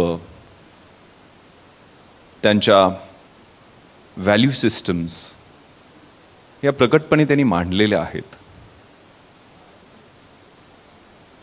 खरं तर इनोव्हेशन, कंपॅशन आणि पॅशन हे जोड शब्द आहेत गुड गव्हर्नन्सच्या दृष्टीनं. गुड गव्हर्नन्स म्हटल्यानंतर आपण ट्रान्सपरन्सी, अकाउंटेबिलिटी, रिस्पॉन्सिबिलिटी असे अनेक शब्द वाचत असतो. पण मला वाटतंय की ज्या आतल्या भावना आहेत, ज्या आपल्या डोळ्यामध्ये चमक आणतात, आपल्या हृदयाची धडकन तेज करतात आणि आपल्याला एक समाधान देतात, ते अधिक महत्त्वाचं आहे. आज सर मला पेन आणि प्लेजर या दोन्ही गोष्टी स्पष्ट जाणवत आहेत. कारण काल एका मुलीला आम्हाला न्याय देता आला. मी सकाळी आपल्याला याबद्दल सांगितलं. 2.5 महिन्यापूर्वी एका तरुणीचा लोणावळ्याला मर्डर झाला. तिची डायरी वाचताना माझे डोळे पाणावले, कारण डायरीवरती पहिल्या पानावर तिनं माझं नाव लिहिलेलं होतं. ती UPSCची तयारी करत होती. मला आतनं जाणवलं की माझी बहीण आहे आणि मला हिला न्याय द्यायचा आहे. 2.5 महिने सदोदित प्रयत्न केले सर, आणि काल आम्हाला यश मिळालं. काल दुपारी आम्ही लोणावळ्यातून एक आरोपी अटक केला आणि दुसऱ्याला आग्र्यामधून अटक केली. हे जे समाधान आहे, इम्पथी, समानुभूती महत्त्वाची आहे. कारण खांडेकर सरांनी मला या मुलांना काय सांगता येईल, मी सांगण्याच्या योग्यतेचा आहे की नाही मला माहीत नाही आहे. मी परीक्षा देऊन आता 21 वर्ष होत आहेत. 20 वर्ष झालं सर्व्हिसमध्ये आहे. IG या पदावरती, आता क्वाईट सिनियर पदावरती आहे. म्हणजे काय पावसाळे तुमच्यापेक्षा अधिक पाहिलेले आहेत. त्यातनं काही गोष्टी, 3-4 गोष्टी मला सांगणं महत्त्वाचं वाटतं. की इम्पथी तुम्ही तुमच्या ॲडमिनिस्ट्रेटिव्ह सिस्टमशी जोडून घ्या. मी पोलीस खात्याबद्दल बोलेल, कारण मी ज्यावेळेला नगरला चार्ज घेतला त्यावेळेला एका माझ्या कॉन्स्टेबलला पोलीस पार्टीमध्ये असलेल्या दरोडेखोरांनी डोक्यावरती वार करून मारून टाकलं. त्याच्या अंत्यविधीला गेलो त्यावेळेला त्याच्या मुलीनं मला त्या अंत्यविधीच्या ठिकाणावरून जायला सांगितलं. मी आणि त्यावेळेच्या IG दोघांनाही तुम्ही यायचं नाही म्हणे, कारण पोलिसांचे इतर कर्मचारी पळून गेलेले होते असा त्यांचा आरोप होता. पण त्याच रात्री रात्रभर झटून त्याच दरोडेखोराला एन्काउंटरमध्ये गोळ्या घातल्यामुळं त्याच मुलीचं कन्यादान करण्यासाठी मला बोलवलेलं होतं. ते जे समाधान होतं ते मला अधिक महत्त्वाचं वाटतं. माझा एक वाघेला नावाचा कर्मचारी, त्याच्या मुलीला ॲनिमिया होता आणि रक्त मिळत नव्हतं. 200 रिक्रूट्स होते, परंतु रक्त द्यायला कुणी जात नाही हे मला सांगायला आल्यानंतर डोळ्यात म्हटलं माझा फोर्स 1800 कॉन्स्टेबलचा आहे, कुणीच का जात नाही आहे. म्हणून मी स्वतः रक्तपेढीत गेलो. माझ्या पाठीमागून 150 कॉन्स्टेबल माझ्या पाठीमागनं आले की आम्हालाही रक्त द्यायचं. तर लीड फ्रॉम द फ्रंट, आपण लीडरशिप ही खूप महत्त्वाची आहे आणि ती सदोदित तुम्ही एक लाईट आहात की तुमच्या अधिकाऱ्यांना, कर्मचाऱ्यांना दिशादर्शक तुम्ही आहात. त्यामुळे ते कंपॅशन हे खूप महत्त्वाचं आहे. इनोव्हेशन म्हणजे मी चार्ज घेतला त्यावेळेला मी काल एक स्पीच ऐकत होतो यूट्यूबवरती, आणि त्यात असं मला एका स्पीचमध्ये ऐकायला मिळालं की एक मुख्यमंत्री होते. ते मुख्यमंत्री असताना विरोधी पक्षनेत्याच्या एका नेत्याच्या मुलाचं किडनॅपिंग झालेलं होतं आणि ते मुख्यमंत्री तरुण असताना पोलीस ऑफिसर होते. आणि त्यांनी सांगितलं की दूधवाले तपासा. आणि त्या दूधवाले म्हणजे मूल छोटं होतं आणि त्या दूधवाल्याला तपासता त्या मुलाचा शोध लागला. म्हणजे त्यांच्या पहिल्या 10 वर्षामध्ये, म्हणजे आयुष्याच्या करिअरमधली पहिली 10 वर्ष खूप महत्त्वाची आहेत. तुम्ही आता फील्डवरती जाल, नंतर मग फाईल्स पाहणं, आपलं काम करणं ह्याच गोष्टी येतील. पण पहिल्या 10 वर्षामध्ये तुम्ही जो फरक, चेंज परिवर्तन, कंटिन्युटी आणि चेंज हे सिव्हिल सर्व्हिसेसचे मूळ गुण आहेत. पण 20 वर्षापूर्वी जी सिव्हिल सर्व्हिस होती ती आज राहिलेली नाही आहे. आज तुम्ही रिलेव्हंट जर व्हायचं असेल तर तुम्ही त्या स्पर्धेमध्ये आपल्या ऑर्गनायझेशनला तेवढ्या तयारीनं उतरवणं खूप महत्त्वाचं आहे. त्यामुळे इनोव्हेशन, मी चार्ज घेतला त्यावेळेला माझ्यासमोरचं चॅलेंज होतं गणपती उत्सव. मी ठरवलं यावेळेला मी कुणालाही डॉल्बी लावू देणार नाही आणि 30,150 मंडळांना फक्त काउन्सिलिंगच्या मदतीनं, कायद्याच्या भीतीनं नाही आहे. त्यांना ENT सर्जन्स आणले, डॉल्बीचे विपरीत परिणाम वृद्ध माणसावर कसे होतात, प्रेग्नन्स महिलांच्यावर कसे होतात हे समजावून सांगितलं. 31,500 मंडळांनी पश्चिम महाराष्ट्रात, पुणे शहर माझ्याकडे येत नाही आहे, पण पश्चिम महाराष्ट्रातल्या 31,500 मंडळांनी डॉल्बी लावला नाही. लाखो रुपये जलयुक्त शिवार योजनेला दिले. 10 जलयुक्त शिवाराचे तलाव आपण बांधले, त्यातल्या एका तलावाचं उद्घाटन माननीय मुख्यमंत्र्यांनी केलं आणि स्वतः त्याबरोबर सेल्फी काढला. इनोव्हेशन. दुसरा मी आता विषय घेतला की रोज 10 लोक रस्त्यावर अपघातात मृत्युमुखी पडतायत. 2930 लोक माझ्या 5 जिल्ह्यामध्ये गेल्या वर्षी मृत्युमुखी पडली. मी चॅलेंज म्हणून स्वीकारले की आपण हायवेवरच्या डेथ्स कमी करायच्या. हायवे बीट सिस्टम सुरू केली, ट्रॅफिकचे प्लॅन्स बनवले आणि गेल्या वर्षामध्ये सिस्टमॅटिक प्रयत्न केल्यामुळं 520 ॲक्सिडेंट कमी झाले. त्यात 289 लोक कमी मृत्युमुखी पडले. कदाचित त्यांचा आशीर्वाद असेल. सर, माझा परवा ॲक्सिडेंट झाला, मी लाजे काजे कातर पाठीमागच्या सीटवर सीट बेल्ट लावलेला होता. 3 गोष्टींनी मला वाचवलं. एक, माझी शिस्त, स्वतः सीट बेल्ट लावण्याची. दुसरी, माझ्या रिफ्लेक्स ॲक्शन, म्हणजे मी ज्यावेळेला ॲक्सिडेंट होतो हे मला जाणवलं त्यावेळेला मी दोन्ही पाय आणि दोन्ही हातांनी अपोजिट डिरेक्शनला प्रेशर दिलं. त्यामुळे माझं डोकं कुशनवर आदळलं, काचेवर आदळलं नाही. आणि तिसरं, माझं ट्रेन माइंड आणि ट्रेन बॉडी. मला 1 सेकंदही मी ते गडबड, कारण संकटाने आपण बऱ्याचदा गर्भगळीत होतो. त्यामुळं हे प्रेझेन्स ऑफ माइंड, समय सूचकता ही नेहमी आपण आपल्याजवळ ठेवली पाहिजे. माननीय पंतप्रधानांनी आम्हाला स्मार्ट गव्हर्नन्सचा आदेश दिलेला आहे. पोलीस खात्यामध्ये विशेष स्मार्ट म्हणजे S stands for strict and sensitive, M for mobile and modern, A for alert and attentive, R for realistic and reliable, and T for trained and techno-savvy. हे मला वाटतं सगळ्याच गव्हर्नन्समध्ये या गोष्टी खूप महत्त्वाच्या आहेत. त्यामुळे तुम्ही तुमचं विजन, कारण प्लॅन हा खूप महत्त्वाचा आहे. प्लॅन म्हणजे deciding in advance what to do, how to do, when to do and who is suppose to do. मी ज्यावेळेला चार्ज घेतला त्यावेळेला माझ्या लक्षात आलं की माझ्याकडे 7 महिने आहेत. 7 महिन्यामध्ये 1300 आवर्स मी प्लॅन केला आणि माझी सगळी कामं टप्प्याटप्प्याने माझे जेवढे प्रोजेक्ट्स होते ते कंप्लीट होताना मला दिसतात. मी प्रत्येक माझ्या चार्जमध्ये 31 सब्जेक्ट मी SP असताना ठरवायचो आणि ते 31 सब्जेक्ट मी नियोजनामध्ये, टाइम टेबलमध्ये, माझ्या त्या मीटिंग झाल्या का 2-2 तास, 1-1 तास प्रत्येक विषयाला. त्यामुळे तुम्ही 100% ते प्लॅनिंग कधी काय यशस्वी होत नाही आहे. परंतु आपण जसा खर्च लिहून ठेवतो आणि काटकसर त्यामुळे होते, तशा पद्धतीनं नियोजन हा तुमच्या कामाचा सगळ्यात महत्त्वाचा. स्ट्रॅटेजी ही खूप महत्त्वाची आहे. मला आठवतंय मी 19 दरोडेखोर स्वतःच्या सुपरविजनखाली विक्रमगडला पकडलेले होते. ते तुम्हाला माहीत असेल, मध्य प्रदेशमधला खांडवा भागातून येणारे दरोडेखोर कधी पकडता येत नव्हते. परंतु 8 मुद्द्यावर आम्ही स्ट्रॅटेजी आखली आणि जंगलामध्ये सुट्टे असणारे 19 दरोडेखोर, त्यातला 1 एन्काउंटरमध्ये मारला गेला आणि 18 जिवंत पकडले गेले लोकांच्या मदतीनं. त्यामुळे स्ट्रॅटेजी ही नेहमी असली पाहिजे. स्वतःवरती विश्वास असला पाहिजे. नकारात्मक लोक खूप भेटतात सिस्टममध्ये, तर त्यांची लॉबी आहे. म्हणजे तुम्ही 22-23 वर्षाचे आहात, त्यांची 35-35 वर्ष सर्व्हिस झालेली आहे. त्यामुळे ते सांगतील ते तपासून घ्यायचं. म्हणजे त्यांचे अनुभव ही खूप महत्त्वाचे आहेत. पण आपल्यातली जी जिद्द आहे, आपल्यातलं जे नवं करण्याची इच्छाशक्ती आहे ती खूप महत्त्वाची आहे. त्यामुळे नकारात्मक लोकांकडनं दूर राहायचं. फेल्युअर्स येत राहतात. तुम्ही आता या सिस्टममधनं ती प्रोसेस आहे, तुम्हाला अत्यंत यशस्वी केले. तुमचे विजन मला अभ्यास करतानाचे दिसले. तुम्हाला तयार झालेले आहात. त्यात प्रोसेसमध्ये चढ उतार येत राहतात, अप्स अँड डाऊन्स येतात. पण महत्त्वाचं त्यातनं नाउमेद व्हायचं नाही. फॅमिलीची केअर खूप महत्त्वाची आहे. 3 वर्गात आपल्या जीवनाची विभागणी करायची. आपलं प्रोफेशनल लाईफ, आपलं पर्सनल लाईफ आणि आपलं सोशल लाईफ. त्याला तिन्हीला आपण बॅलन्स कसं करेल या दृष्टीनं आपण प्रयत्न केले पाहिजेत. तुमच्यासाठी काही मी कुठंतरी कालच वाचलं की 10 पॉईंट्स, म्हणजे अनेक मुलं आता या प्रक्रियेमध्ये असतील. इंटरनेटचा यूज किती पॉझिटिव्ह करावा त्याचं उदाहरण प्रांजल आहे. तिचं मी रामचंद्र गुहांचं पुस्तक, तिने इंटरनेटवर कसं, व्हिडिओवर कसं ऐकलं, हे मी ABP माझाच्या कट्ट्यावरतीच पाहिलेलं होतं. त्यामुळे तुम्ही 10 प्रिन्सिपल्स समोर ठेवायची आहेत. 1, 0 आवर्स ऑफ टाइमपास. म्हणजे इंटरनेट, मोबाईलवर कन्स्ट्रक्टिव्ह गोष्टी पहा, पण 0 आवर्स डिस्ट्रक्टिव्ह गोष्टीवर पहा. कारण 12वीचं शिक्षण होईतोपर्यंत मुलं 20,000 तास इंटरनेटवरती आहेत आणि त्यात 1,00,000 ते पोर्नोग्राफी क्लिप पाहत आहेत. परवा मी मुक्ता पुंत आंबेकरांचं आर्टिकल वाचलं की 10वीतल्या मुलाला रात्रभर इंटरनेटवर होतं, त्याला पॅन्टमध्ये त्याने सुसू केलेली सुद्धा कळाली नाही म्हणून आईने तिला डॉक्टरकडे घेऊन आलेलं. त्यामुळे ह्या गोष्टीपासून जपून राहा. 1 hour ऑफ एक्सरसाइज. इथं दिनेश आणि सूरज दोन्ही सूर्याची नावं असणारी मुलं बसलेली आहेत. ओम राम ह्रीम रोम रौम रहा करून सुरुवात करा. रोज फक्त 2 सेट 12-12 सूर्यनमस्कारांचे करा. मित्र रवी सूर्य भानू खगभूषण हिरण्यगर्भ मरीच आदित्य सवितृ अर्क भास्करेभ्यो नमो नमः. 2 सेट सूर्यनमस्कार. तुमची बॉडी एकदम फ्लेक्झिबल होईल आणि तुम्ही दिवसभर अलर्ट राहात. 2 cups ऑफ ग्रीन टी. म्हणजे ग्रीन टी मी ॲडव्होकेट करत नाही आहे, परंतु मी फ्रेश राहतो. मी दिवसभर माझं जे ऑक्सिडेशन आहे ते कमी होतं.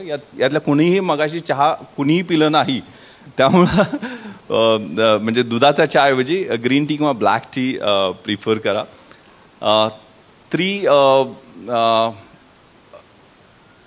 4 short mental breaks. These are very important. 3 liters of water. पाणी पिण्याच्या बाबतीत, कारण परीक्षेच्या वेळेला याचं खूप महत्त्वाचं नियोजन आहे. 4 short mental breaks. 5 small meals. छोटी छोटी फळं खायला पण शिका. काय खूप महागडं खायची, कारण पण वडा मिसळ भजी हे कृपया खाऊ नका. तर मी हे ॲडवाईज करत नाही, कारण अन्सार शेखनी त्या उदाहरणात सांगितलं होतं त्याला कशा परिस्थितीत, प्रतिकूल परिस्थितीत राहायला लागायचं. 6 AM time to get up. 7 minutes of laughter. हसा खूप. फ्रेश होण्यासाठी खूप महत्त्वाचं आहे. 8 hours ऑफ वर्क किंवा स्टडी तुम्हाला जो काय करायचा आहे. 9 minutes ऑफ मेडिटेशन.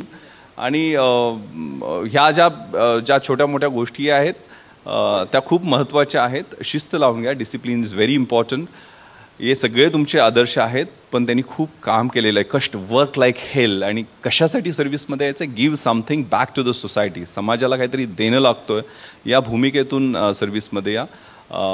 हे तुमचे रोल मॉडेल्स आहेत. मी 21 वर्षाचा आहे आणि माझं सगळ्यांनी नाव घेतलं. मला खूप असं कसं तरी झालं, पण माहीत नाही आहे. म्हणजे या मुलांच्यावर संवाद केल्यानंतर किंवा तुमच्या सगळ्यांच्यावर भेटल्यानंतर खूप ऊर्जा मिळते. रक्तामध्ये अगणित सूर्य निर्माण होतात आणि काहीतरी समाजासाठी करावं वाटतं. प्रामाणिक का राहावं याची उत्तरं तुमच्या सगळ्या नव्या पिढीवर असल्यानंतर मिळतात. Rajiv sir, thank you so much. आपल्याला सगळ्यांना शुभेच्छा. धन्यवाद.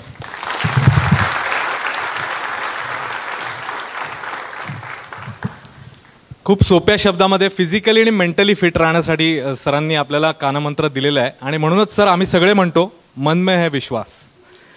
आपण या कार्यक्रमामध्ये पुढे जाणार आहोत. आता या सगळ्या मान्यवरांचं मनोगत तर आपण ऐकलेलंच आहे, पण माझी खात्री आहे त्यांचा प्रवास ऐकून घेत असताना तुमच्याही मनात अनेक प्रश्न निर्माण झालेले असतील. तर त्या सत्राला आता आपण सुरुवात करतोय. आपला प्रतिनिधी मंदार गोंजारी आपल्यासोबत आहे, जो तुमच्याकडे येईल आणि तुमचे प्रश्न घेईल. मंदार. अश्विन, या एम्फी थिएटरमध्ये बसलेल्या प्रत्येकाला खरं तर भविष्यामध्ये यशस्वी होऊन या स्टेजपर्यंत पोहोचायची इच्छा आहे आणि त्यासाठी वक्त्यांना अधिकाधिक जाणून घेण्याची त्यांची इच्छा, ओढ आणखी वाढलेली आहे. फक्त माझी विनंती राहील की जो तुमचा प्रश्न आहे तो अगदी नेमका आणि थोडक्यात विचारा. नमस्कार सर, मी सुंदरम टेके. सर मी तुमच्या गावाजवळच आहे, सरूड माझं गाव आहे. यांना प्रश्न विचारायचा. हां होय सर. माझा सर प्रश्न सूरज जाधव यांना आहे. सर तुम्हाला बोलायला खूप वेळ मिळाला. ज्याप्रमाणे सफरचंद खाली पडल्यावर न्यूटन तयार झाला, त्याप्रमाणे तुमच्या आयुष्यातला असा काय प्रसंग होता की ज्यामुळं आजचा सूरज जाधव आम्हाला बघायला मिळते?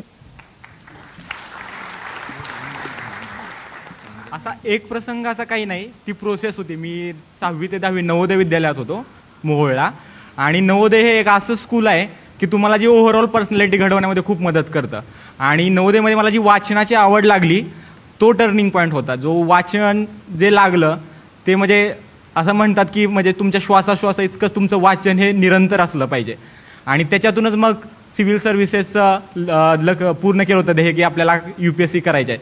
त्यामुळं टर्निंग पॉईंट म्हणजे जीवनातलं हा वाचन की ज्याच्यामुळं पूर्ण काही घडलेलं आहे. त्यामुळे वाचन निरंतर असणं खूप महत्त्वाचं. तू वाचायचास म्हणजे नेमकं काय वाचायचास, त्याची सुरुवात कशी झाली आणि नंतर तू कुठंपर्यंत पोहोचलास? वाचन हे असं आहे की सुरुवातीला काहीही वाचा, म्हणजे मी सुरुवातीला वाटते की चंपकपासून सुरुवात केली असेल 6वीपासून, आम्हाला 9वीमध्ये चंपक द्यायचे. कारण वाचन हे इव्हॉल्व होण्याची प्रोसेस आहे, जे स्वतःहून येते. कुणी तुम्हाला सांगेल की हे पुस्तक वाचा, ते पुस्तक वाचा, ते जोपर्यंत तुम्ही स्वतः त्या प्रोसेसमधून जात नाही तोपर्यंत खूप अवघड आहे. त्यामुळं हळूहळू मी आत्मचरित्र वाचायला लागलो, चरित्र वाचायला लागलो, मग नॉन फिक्शनकडे गेलो. फिक्शनही वाचली. जवळपास मी 9वी 10वीपर्यंत असताना जवळपास मराठीतील सर्व फिक्शन वाचून काढले. मला मराठीचे सर खूप चांगले भेटले होते, ते मला पुस्तकं द्यायचे. मी कॉम्रेड शरद पाटील यांची पुस्तकं, शरद जोशी यांची पुस्तकं अगदी 9वीत असताना वाचली होती.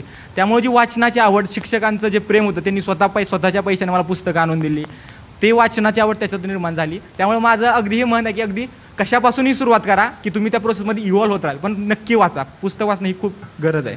वाचनाविषयी मी एक म्हणजे आपण जेव्हा म्हणजे कधी कधी असं होतं ना की वेळ नसतो, त्यामुळे ज्या कोणत्या पुस्तकाचं नाव मिळेल ना ते लिस्ट बनवून घ्या. मग म्हणजे जेव्हा वेळ मिळेल तेव्हा असं विचार करण्यात वेळ नाही जाणार की अरे मी नेमकं वाचू काय. तर हां, म्हणजे असं मी फॉलो करते. खरं तर प्रश्नोत्तरांना सुरुवात झाल्यानंतर अनेक हात वरती येत आहेत. बहुतेकांना विश्वास नांगरे पाटील सरांना प्रश्न विचारायचे आहेत, परंतु आत्ता जे यशस्वी झालेले विद्यार्थी आहेत त्यांच्याकडे देखील सांगण्यासारखं खूप काही आहे. तुला कोणाला विचारायचं आहे? सर, मला विश्वांजली मॅमला विचारायचं आहे. मॅम, माझा प्रश्न असा आहे की आपण या प्रोग्रॅमनंतर तर भरपूर मुलं अभ्यास करतील, स्टडी करतील आणि एक फायर त्यांना मिळेल स्टडी करण्यासाठी, बट ती फायर जी आहे सस्टेन करणं ते प्रत्येकाला पॉसिबल होत नाही. दॅट्स वाय माझा क्वेश्चन असा आहे की आपण स्टडी करताना ती फायर कशी मेंटेन करावी. प्रत्येक वेळेस आपल्याला तो एक जो मिळतो इन्स्पिरेशन, जे तुम्ही कन्सिस्टन्सली म्हणजे आपल्या स्टडीमध्ये मेंटेन केलं आहे, तसं आम्ही कसं मेंटेन करायला पाहिजे, त्यासाठी काय सांगाल? जसं मी मगाशी पण म्हटले की फायर ती कॉन्स्टंट टाळण्यासाठी पहिल्यांदा आपण हे का करतो हे माहिती पाहिजे. ते फक्त काहीतरी रँक हवा आहे किंवा फक्त IAS व्हायचं आहे किंवा असं काही असेल तर ते इन्स्पिरेशन कायम राहणार नाही. तर त्याच्या पलीकडे काही आहे का. तर माझं विचारलं तर माझं असं होतं की ह्या सर्व्हिसचं कॉन्ट्रीब्युटिव्ह पोटेन्शियल खूप जास्त आहे किंवा इथे मला थोडंसं मल्टीडिसिप्लिनरी अभ्यास आणि काम करायला मिळेल. म्हणजे प्रत्येकाला काय आवडतं हे प्रत्येकाला माहिती असतं. त्यातून जर का इन्स्पिरेशन आलं तर मग ती फायर टिकून राहू शकते. आणि नॅचरली असं माझ्या बाबतीतही झालं की लो वाटतं किंवा आता वाटतं की हे होईल का नाही. येस. पण then surround yourself with good people की जे तुम्हाला सारखं सांगत राहतील. कारण की आपण कधी कमी पडलो तर मग आपण दुसऱ्यासाठी करायला लागतो, अशी पण एक फेज येते. मग असे लोक तुमच्या आजूबाजूला असतील की जे तुला सारखे आठवण करून देतील किंवा मित्रमैत्रिणी जे स्वतः इतका अभ्यास करतात, खूप प्रतिकूल परिस्थितीतनं करतात, अशा लोकांना बघितल्यावर मग मला वाटायचं की मग मी तर केलंच पाहिजे. त्यामुळे surround yourself with good people, be clear about your purpose आणि एक प्लॅन असा बनवायचा की तिथे निगेटिव्ह इमोशन्स येण्यासाठी फार काही वेळच राहणार नाही. त्यामुळे एक चांगला प्लॅन असेल तर ते सस्टेन होऊ शकतं. मॅडम, तुमच्या स्टडी पिरियडमध्ये कधी अशी स्टेज आली का की अजिबातच स्टडी करावं असं वाटत नाही? झिरो स्टेट ऑफ माइंड म्हणू शकतो आपण त्याला. अजिबात स्टडी करावाचाच वाटत नाही समटाईम. येस, जेव्हा पहिली प्रिलिम झाली तर मी नंतर मेन्सचा अभ्यास सुरू केला होता, पण नंतर 1 महिन्याने जेव्हा रिझल्ट लागतो तेव्हा असं आलं की नाही झालेलं. आणि ते माझ्या आयुष्यातलं असं मोठं अपयश असं पहिलं होतं. तर तेव्हा नक्कीच मला असं वाटलं, म्हणजे 15 दिवस मी काहीच अभ्यास नव्हता केला. पण नंतर ते यायला लागतं की जेव्हा 15 दिवस आपण ते त्या एकदम कुठले पण इमोशन्स एक्स्ट्रीम असले ना की आपण एक्स्ट्रीमच विचार करतो. ते सगळे शांत झाले की मग जेव्हा आपण नॉर्मल रिअलिस्टिक विचार करायला लागतो तेव्हा कळतं की माझं कशामुळे मी हे नाही करू शकलेले. आणि जेव्हा ते कळतं तेव्हा एक डायरेक्शन मिळते आणि मग तिथे काम करायचं. आपलं चुकलं काय हेच कळलं नाही ना तर मग आपण डिप्रेशनमध्ये जायला लागतो. पण माहिती आहे काय चुकलं आहे, माहिती आहे काय करायचं आहे, तर मग फार निराश व्हायला आपल्याला वेळ नाही मिळत. बरेच प्रश्न आहेत, तर माईक आपल्याला फिरता ठेवावा लागतोय. थोडक्यात तुझा प्रश्न विचार. सर, माझा प्रश्न सूरज झाला आहे मेनली. सर, मी गावाकडनं आलो आहे, तर बहुतेक गावाकडच्या मुलांचा मोठा प्रश्न असतो परीक्षेच्या माध्यमाविषयी. तर मला माहिती आहे माझी इंग्रजी साधारण आहे, पण मला इंग्रजीमध्येच परीक्षा द्यायची आहे. जरी मराठी माझी वीक पॉईंट असला, इंग्रजी माझा वीक पॉईंट असला तरी परीक्षा मला इंग्रजीमध्येच द्यायची आहे. तर मी त्यावर काम कसं करू आणि तुमचं माध्यम कोणतं होतं, तुम्ही कसं ते निवडलं, त्याविषयी मला ऐकायला आवडेल. माझं माध्यम इंग्लिशच होतं. मी BA पॉलिटिकल सायन्स इंग्लिशमधून केलेलं आहे. पण इंग्लिशला भिण्याचं काहीही कारण नाही. कारण जशी विश्वांजली म्हटली की ती कम्युनिकेट करण्याची परीक्षा आहे. तुम्हाला जे म्हणायचं आहे ते जोपर्यंत पुढच्या व्यक्तीपर्यंत व्यवस्थितरित्या पोहोचतं आहे ते महत्त्वाचं आहे. अगदी तुमचे फ्लुएंट पाहिजे, ॲक्सेंट पाहिजे इंग्लिशचा, हे काही गरजेचं नाही. त्यामुळे पण इंग्लिश चांगलं असणं कधीही चांगलं. त्यामुळे थोडंफार ग्रामरवर लक्ष दिलेलं चांगलं. त्याचबरोबर न्यूजपेपर्स जर कंटिन्यू, आता माझ्या अभ्यासाच्या दृष्टीने मी म्हटलं तर साधारण मी 4-5 तास फक्त न्यूजपेपर्सच वाचायचो. आणि त्याच्यातून जी तुमची इंग्लिश इव्हॉल्व होते किंवा तुमची जी वैचारिक जडणघडण होते ती महत्त्वाची आहे. इंग्लिश हा फक्त एक मीडियम आहे की ते पोहोचवायचं आहे. कारण कंटेंट हा जास्त किंग आहे शेवटी. त्यामुळे इंग्लिशवर थोडंसं काम करणं गरजेचं आहे. त्याच्यासाठी मग आपण वेगवेगळे ग्रामरचे पुस्तकं आहे रेन मार्टिन करू शकतो. त्याचबरोबर यूट्यूबवर खूप काही चांगले चॅनल्स आहेत जे इंग्लिश शिकवण्यासाठी मदत करतील तुम्हाला, ते आहे. त्याचबरोबर मेन्सची रायटिंग स्किल्स कशी घडवायची याच्यासाठीही काही पुस्तकं आहेत ज्याच्यातून तुम्ही इंग्लिश अगदी योग्य प्रकारे सुधारू शकता. हे 3-4 प्रकारे आणि कन्सिस्टन्सी पाहिजे मात्र याच्यामध्ये. पूर्ण वर्षभर आता माझं झालं तर मी न्यूजपेपर इंग्लिश सुधारण्यासाठी दररोज अर्धा तास रात्री न्यूजपेपरचे एडिटोरियल्स मोठ्यानं वाचायचो, की म्हणजे ते माझं ठरलं असायचं की दररोज रात्री मला हे अर्धा तास इंग्लिशमध्ये मोठ्यानं वाचायचंच आहे. ते करायचं आणि ते झाल्यानंतर मला जे काय वाचलं ते पुढचे 15 मिनटं मी इंग्लिशमध्ये ते लिहिणार आहे. हे पाऊण तासाचा एक्सरसाइज मी दररोज मात्र करतो. ह्याच्यात कंटिन्युटी पाहिजे. एक दिवस उत्साह दाखवला, दुसऱ्या दिवशी उत्साह नाही दाखवला असं नाही पाहिजे. जोपर्यंत तुम्ही कंटिन्युटी करताय तोपर्यंत आहे. त्यामुळे अशा प्रकारे तुम्ही इंग्लिश सुधारू शकता. मी इंग्लिशबद्दल एक बोलेल की जे लोकांना असं वाटतं की मी हिंदी मीडियममधून आहे किंवा मराठी मीडियममधून आहे आणि I am feeling a communication gap. तर हा कम्युनिकेशन गॅप याच्यामुळे असतो कारण की आपण विचार मराठीत करतो आणि उत्तर इंग्लिशमध्ये देतो आणि तो जो टाईम मध्ये जातो त्याच्यामुळे आपल्याला कॉन्फिडन्स जो आहे तो इंग्लिश बोलण्यासाठी लो वाटतो. म्हणून जेव्हा आपण विचार करतो किंवा कुठलाही सब्जेक्ट वाचतो तर त्याला इंग्लिशमध्ये ॲनालाइज करा. कारण की जेव्हा आपण आतल्या आत ॲनालाइज करतो no one is listening you. आणि जेव्हा कुणीच ऐकत नसतं आपण आपल्या आतच ते इंटरनली इम्प्रूव्ह करायचं. आणि ज्यावेळेस आपण खूप ॲनालाइज करतो आणि ज्यावेळेस नेक्स्ट टाईम बोलतो तर आपल्याला कॉन्फिडन्स जो आहे ना तो कमी नाही वाटत आणि आपोआपच आपल्याला इंग्लिशमध्ये फ्लुएन्सी यायला लागते. म्हणून जेव्हा आपण विचार करतो ना तो सुद्धा इंग्लिशमध्येच करा. नाही तर काय होतं की मी संविधान हे मराठीत वाचते आणि लिहिते कॉन्स्टिट्यूशन आहे. तर हा जो गॅप आहे हा मिनिमाइज होऊ शकतो तो आपले विचारांपासून. तर इंटरनलीसुद्धा तोच विचार करा आणि मग तोच बोला. तर तो कम्युनिकेशन गॅप नील होईल जो आपण लँग्वेज बॅरियर म्हणतो. त्याच्यासाठी ही एक स्ट्रॅटेजी आहे. या 5 यशस्वी विद्यार्थ्यांमध्ये प्रत्येकजण आपलं स्वतःचं प्रतिबिंब बघतोय आणि तशा पद्धतीचेच प्रश्न आहेत. तुला कोणाला प्रश्न विचारायचा आहे? मला विश्वांजली मॅडमला प्रश्न विचारायचे आहे. मॅडम तुमचं अभिनंदन. मी बालाजी तळेगावे लातूरचा विद्यार्थी आहे. खरं तर तुम्हाला आता कुठलीही पोस्ट भेटू शकते. तुम्ही रँक तुमची 11 आहे. पण आम्हा स्पर्धा परीक्षा अभ्यास करणाऱ्या प्रत्येक विद्यार्थ्यांना असा प्रश्न पडला आहे की सगळ्यात चांगली रँक महाराष्ट्रामधून तुमच्या असून देखील तुम्ही फॉरेन सर्व्हिसेस का निवडली. तुम्हाला हा प्रश्न इंटरव्ह्यूमध्ये देखील विचारला असेल कदाचित. विचारली. माझं असं होतं की या परीक्षेला बसायच्या आधीच मी कुठल्या सर्व्हिसेससाठी ही परीक्षा घेतली जाते हे आधी पाहिलं होतं आणि प्रत्येक सर्व्हिसचं मला असं वाटतं काहीतरी एक कोर असतं.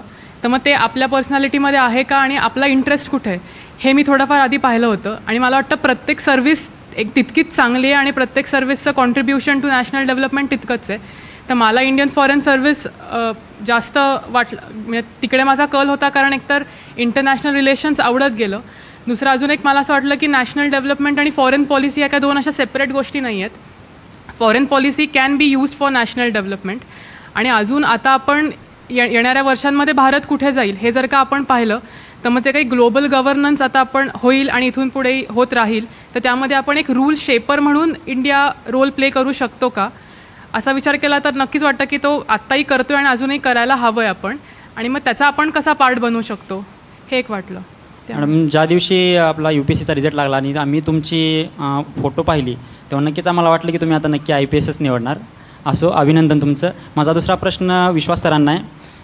सर आत्ताच्या या 21व्या शतकामध्ये असेल किंवा या 2016-17मध्ये असेल आपल्या महाराष्ट्रामध्ये प्रशासनावरती वेगवेगळ्या प्रकारच्या टीका होत जातात. अधिकाऱ्यावरती टीका होत चालतात आणि पारदर्शक काम करणाऱ्या अधिकाऱ्यांना नेहमीच त्यांच्यावरती वेगवेगळ्या प्रकारचे आरोप असतील किंवा त्यांना काम व्यवस्थित करू दिलं जात नाही आहे असं देखील आम्हाला ऐकायला मिळतं. भविष्यामध्ये या महाराष्ट्राच्या प्रशासनामध्ये जाऊन MPSCच्या माध्यमातून काम करणारे जे विद्यार्थी आहेत त्यांना अशा प्रश्नापासून असे प्रश्न जेव्हा आम्ही ऐकतो तेव्हा आमच्या मनामध्ये एक भीती निर्माण होते की आम्ही खरी परिस्थिती आम्हाला माहिती आहे. ग्रामीण भागामधून आम्ही येऊन अभ्यास करून ही परिस्थिती बदलण्याचा प्रयत्न करतो. मात्र हे लोकप्रतिनिधी जे आहेत ते आम्हाला प्रशासनामध्ये गेल्यानंतर आमच्यावरती त्यांचं वर्चस्व निर्माण होईल याची आम्हाला एक भीती वाटत आहे. त्याबद्दल आम्ही नेमकं काय करायचं. विश्वास सरांना प्रश्न. राजकीय हस्तक्षेप हा तुझा प्रश्न आहे. थेट आपण बोलायचं म्हटलं तर हे पहा लोकशाही व्यवस्थेमध्ये लेजिस्लेचर, एक्झिक्युटिव्ह, ज्युडिशियरी आणि मीडिया या चारींचा रोल खूप महत्त्वाचा आहे. आणि आपण एक्झिक्युटिव्ह मशिनरीचा भाग असणार, ब्युरोक्रसी किंवा नोकरशाही. आणि लोकशाही व्यवस्थेमध्ये जे जनप्रतिनिधी असतात, लोकप्रतिनिधी असतात, ते पॉलिसी ठरवत असतात. त्या पॉलिसी ठरवताना ते तुम्हाला मार्गदर्शन विचारतात, मार्गदर्शन तुम्ही करायचं असतं, त्या पद्धतीनं पॉलिसी ठरत असते आणि त्याचं योग्य पद्धतीनं अंमलबजावणी करण्याचं काम आपल्याकडं असतं. आणि ती अंमलबजावणी करताना काय राजकीय हस्तक्षेप होतो का किंवा पॉलिसी ठरवताना हस्तक्षेप होतो का?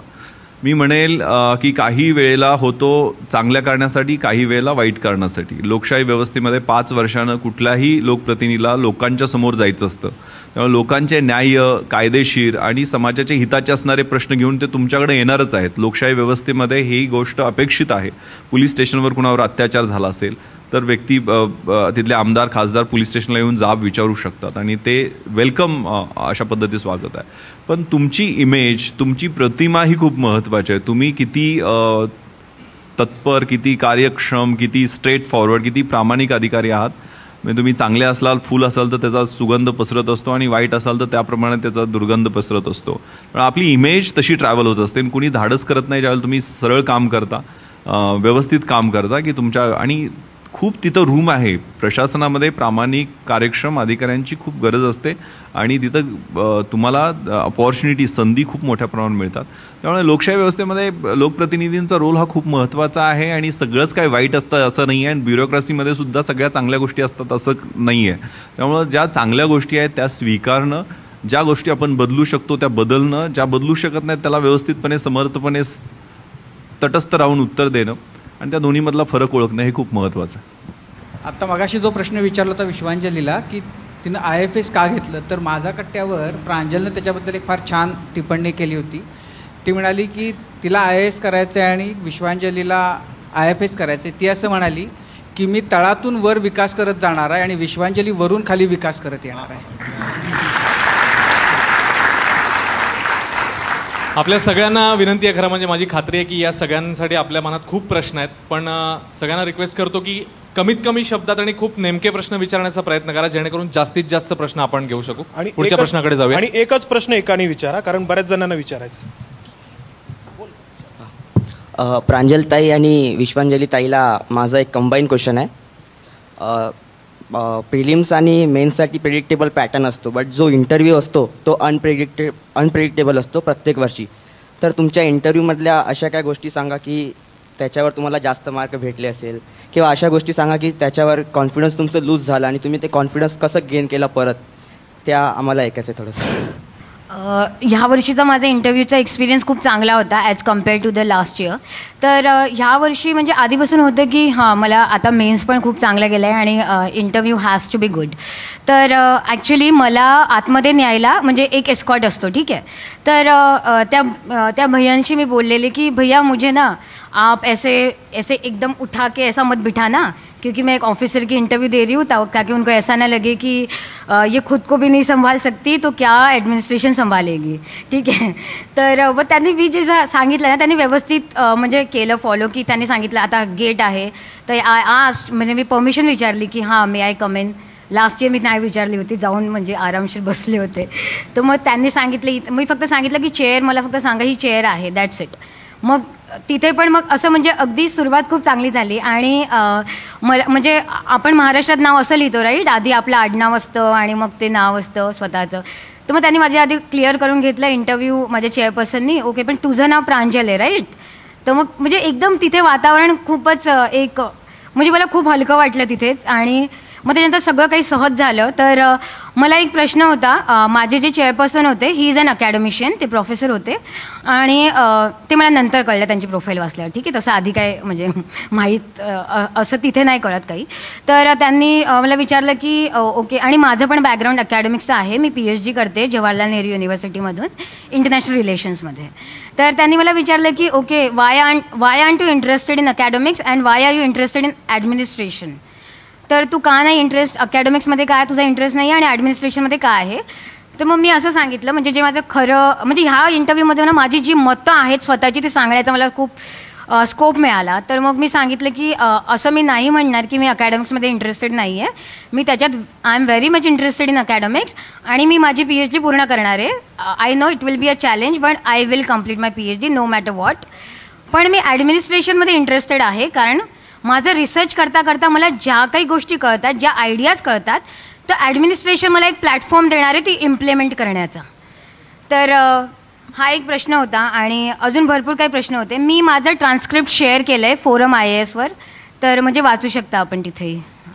जसं ही प्रांजल म्हणाली आत्ता की ते वातावरण तिकडे खूप कॉर्डियल असतं आणि जसं आत्ता तुम्ही म्हणालात की आपण प्रेडिक्ट नाही करू शकत, तर इंटरव्ह्यूला एक 50% क्वेश्चन्स तरी आपण प्रेडिक्ट करू शकतो, कारण की आपणच त्यांना आपला बायोडेटा टाईप, त्याला डिटेल्ड ॲप्लिकेशन फॉर्म म्हणतात, दिलेला असतो. सो त्यात आपण सगळं खरं आणि स्वतःला ओळखून लिहिलेलं असेल तर आपण ते क्वेश्चन्स टॅकल करू शकतो. मग तर उरलेले जे 50% अनप्रेडिक्टेबल असतात तिथे मात्र आपला प्रेझन्स ऑफ माइंड तपासला जातो. तर माझे प्रश्नांचं ट्रिगर कायम त्यांना माझ्या दिलेल्या फॉर्मवरनंच मिळायचे, मग तिथून प्रश्न कुठेही जातात. तर माझा एक प्रश्न म्हणजे मलाच त्याचा आन्सर दिल्यावर आवडलं होतं, ते म्हणजे त्यांनी मला विचारलं की you like reading, so which is the last book that you read. तर मग तिथे मी एका डॉक्टरने लिहिलेलं पुस्तक सांगितलं होतं. मग ते म्हणले की त्यातनं असं काही तू शिकलीस का की ज्याचं उत्तर आत्ता जे डॉक्टर्सचा संप किंवा असं चालू आहे तर त्याला देऊ शकतो. तर तिथे त्या पुस्तकातनं मी सांगितलं की सर आता I am not a doctor, त्यामुळे मी असं I will not teach a doctor his or her business, पण तरी मला असं वाटतं की डॉक्टरचं काम हे फक्त ट्रीटमेंट देणं किंवा डिसीजला क्युअर करणं हे नाही आहे, पण ते जे काही झालं आहे त्या व्यक्तीला, जो आजार झाला आहे तो त्याला समजून सांगणं हा पण आहे. म्हणजे कधी कधी असं होतं की डेथ इज इनएव्हिटेबल, तर मग त्या केसमध्ये डॉक्टरच्या हातात असतं की ती डेथ अशी पीसफुली लेट गो म्हणून तो पेशंट स्वीकारेल का असं हे मलाच का झालं आहे असं एक बिटरनेस घेऊन तो जाईल. त्यामुळे हे जर का डॉक्टर नीट त्याच्या फॅमिलीला पण आणि त्या व्यक्तीला पण सांगू शकला एका कॉन्व्हर्सेशनमधनं तर दॅट वुड बी हेल्पफुल. त्यामुळे असे काही आन्सर्स होते की जिथे ते पण आपल्याला म्हणतात की गुड किंवा वेल आर्टिक्युलेटेड. मग आणि शेवटी कसं असतं ना, आपल्याला मेन्स आणि प्रिलिमला प्रत्येक क्वेश्चनला मार्क्स असतात. इंटरव्ह्यूला every question is not marked, so you can say मला माहीत नाही ह्याचा आन्सर. तुम्ही जे बोलतात त्याच्यावरूनच तुम्हाला ते जज करणार आहेत. त्यामुळे जे येत नाही तिथे मला माहीत नाही आणि जे येतं आहे तिथे मात्र चांगली उत्तरं द्यायची. असं जर का करता आलं तर त्यांनी इंटरव्ह्यूला सोपं जातं. माझा इंटरव्ह्यू काही एवढा छान नाही गेला, मला सगळ्यात कमी आहे तिथे मार्क, त्यामुळे माझ्याकडून काय नाही घ्यावं तेच तुम्ही घ्यायला पाहिजे. मला पण माहिती नाही का कमी आले. मे बी तिथे इंग्लिशमध्ये त्यांना एक्सपेक्टेड नसतं की इंग्लिश तुम्ही फ्लुएंट बोलायला पाहिजे, पण तुम्ही जे बोलाल ते एकदम ऑनेस्टली बोलायला पाहिजे हे त्यांना एक्सपेक्टेड असतं.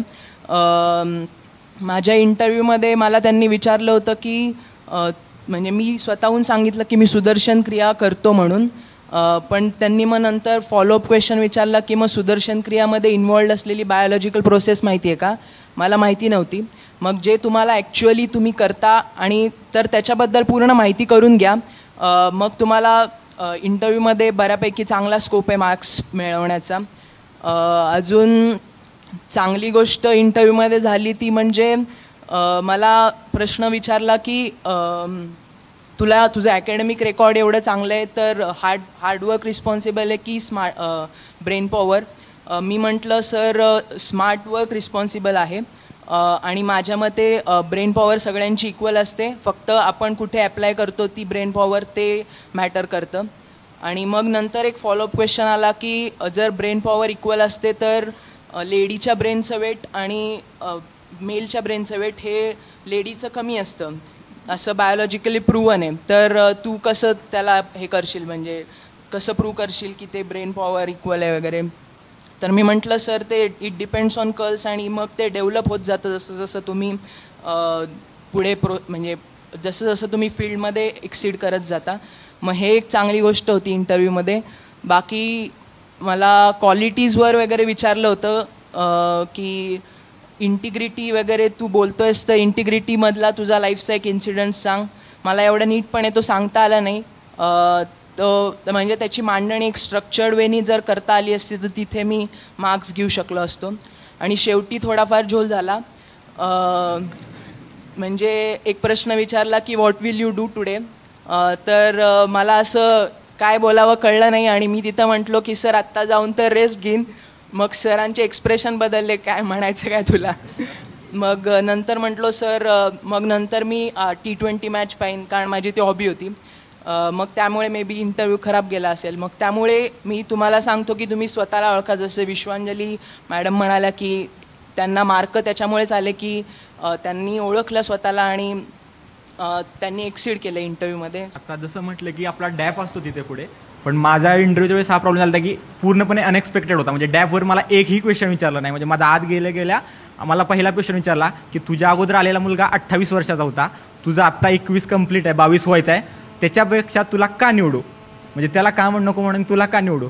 पण आपण याच्या वेळेस असं आपल्याला पुढचा व्यक्ती तर माहीत नसतो, त्यामुळे आपण आपल्या स्ट्रेंथवर कधीही चांगलं फोकस केलं, त्याच्या विकनेस सांगण्यापेक्षा तो सांगितलं.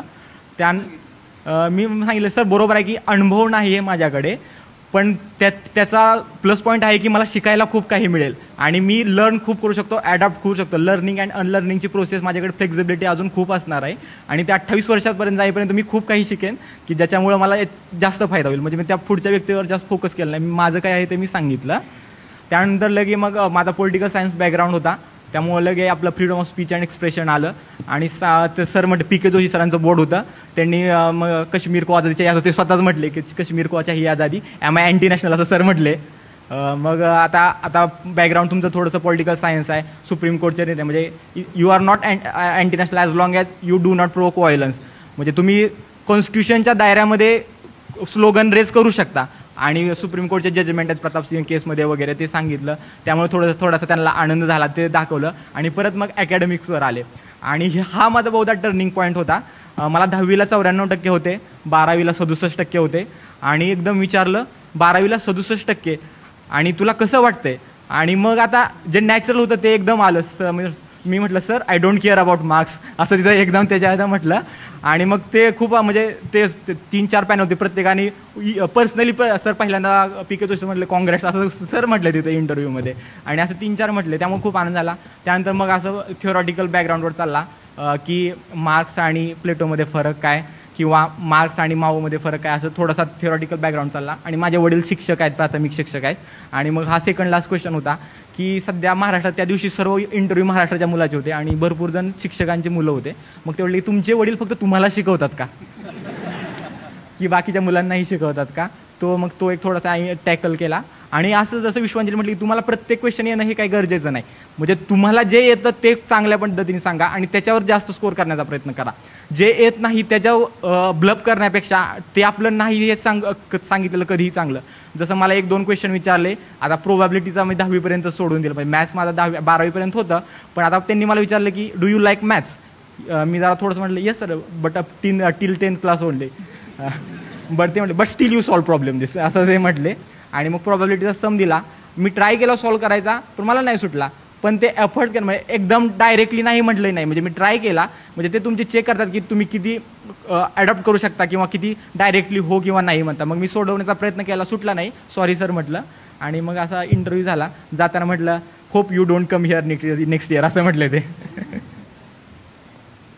माझा इंटरव्ह्यू जो होता it was more my graduation based.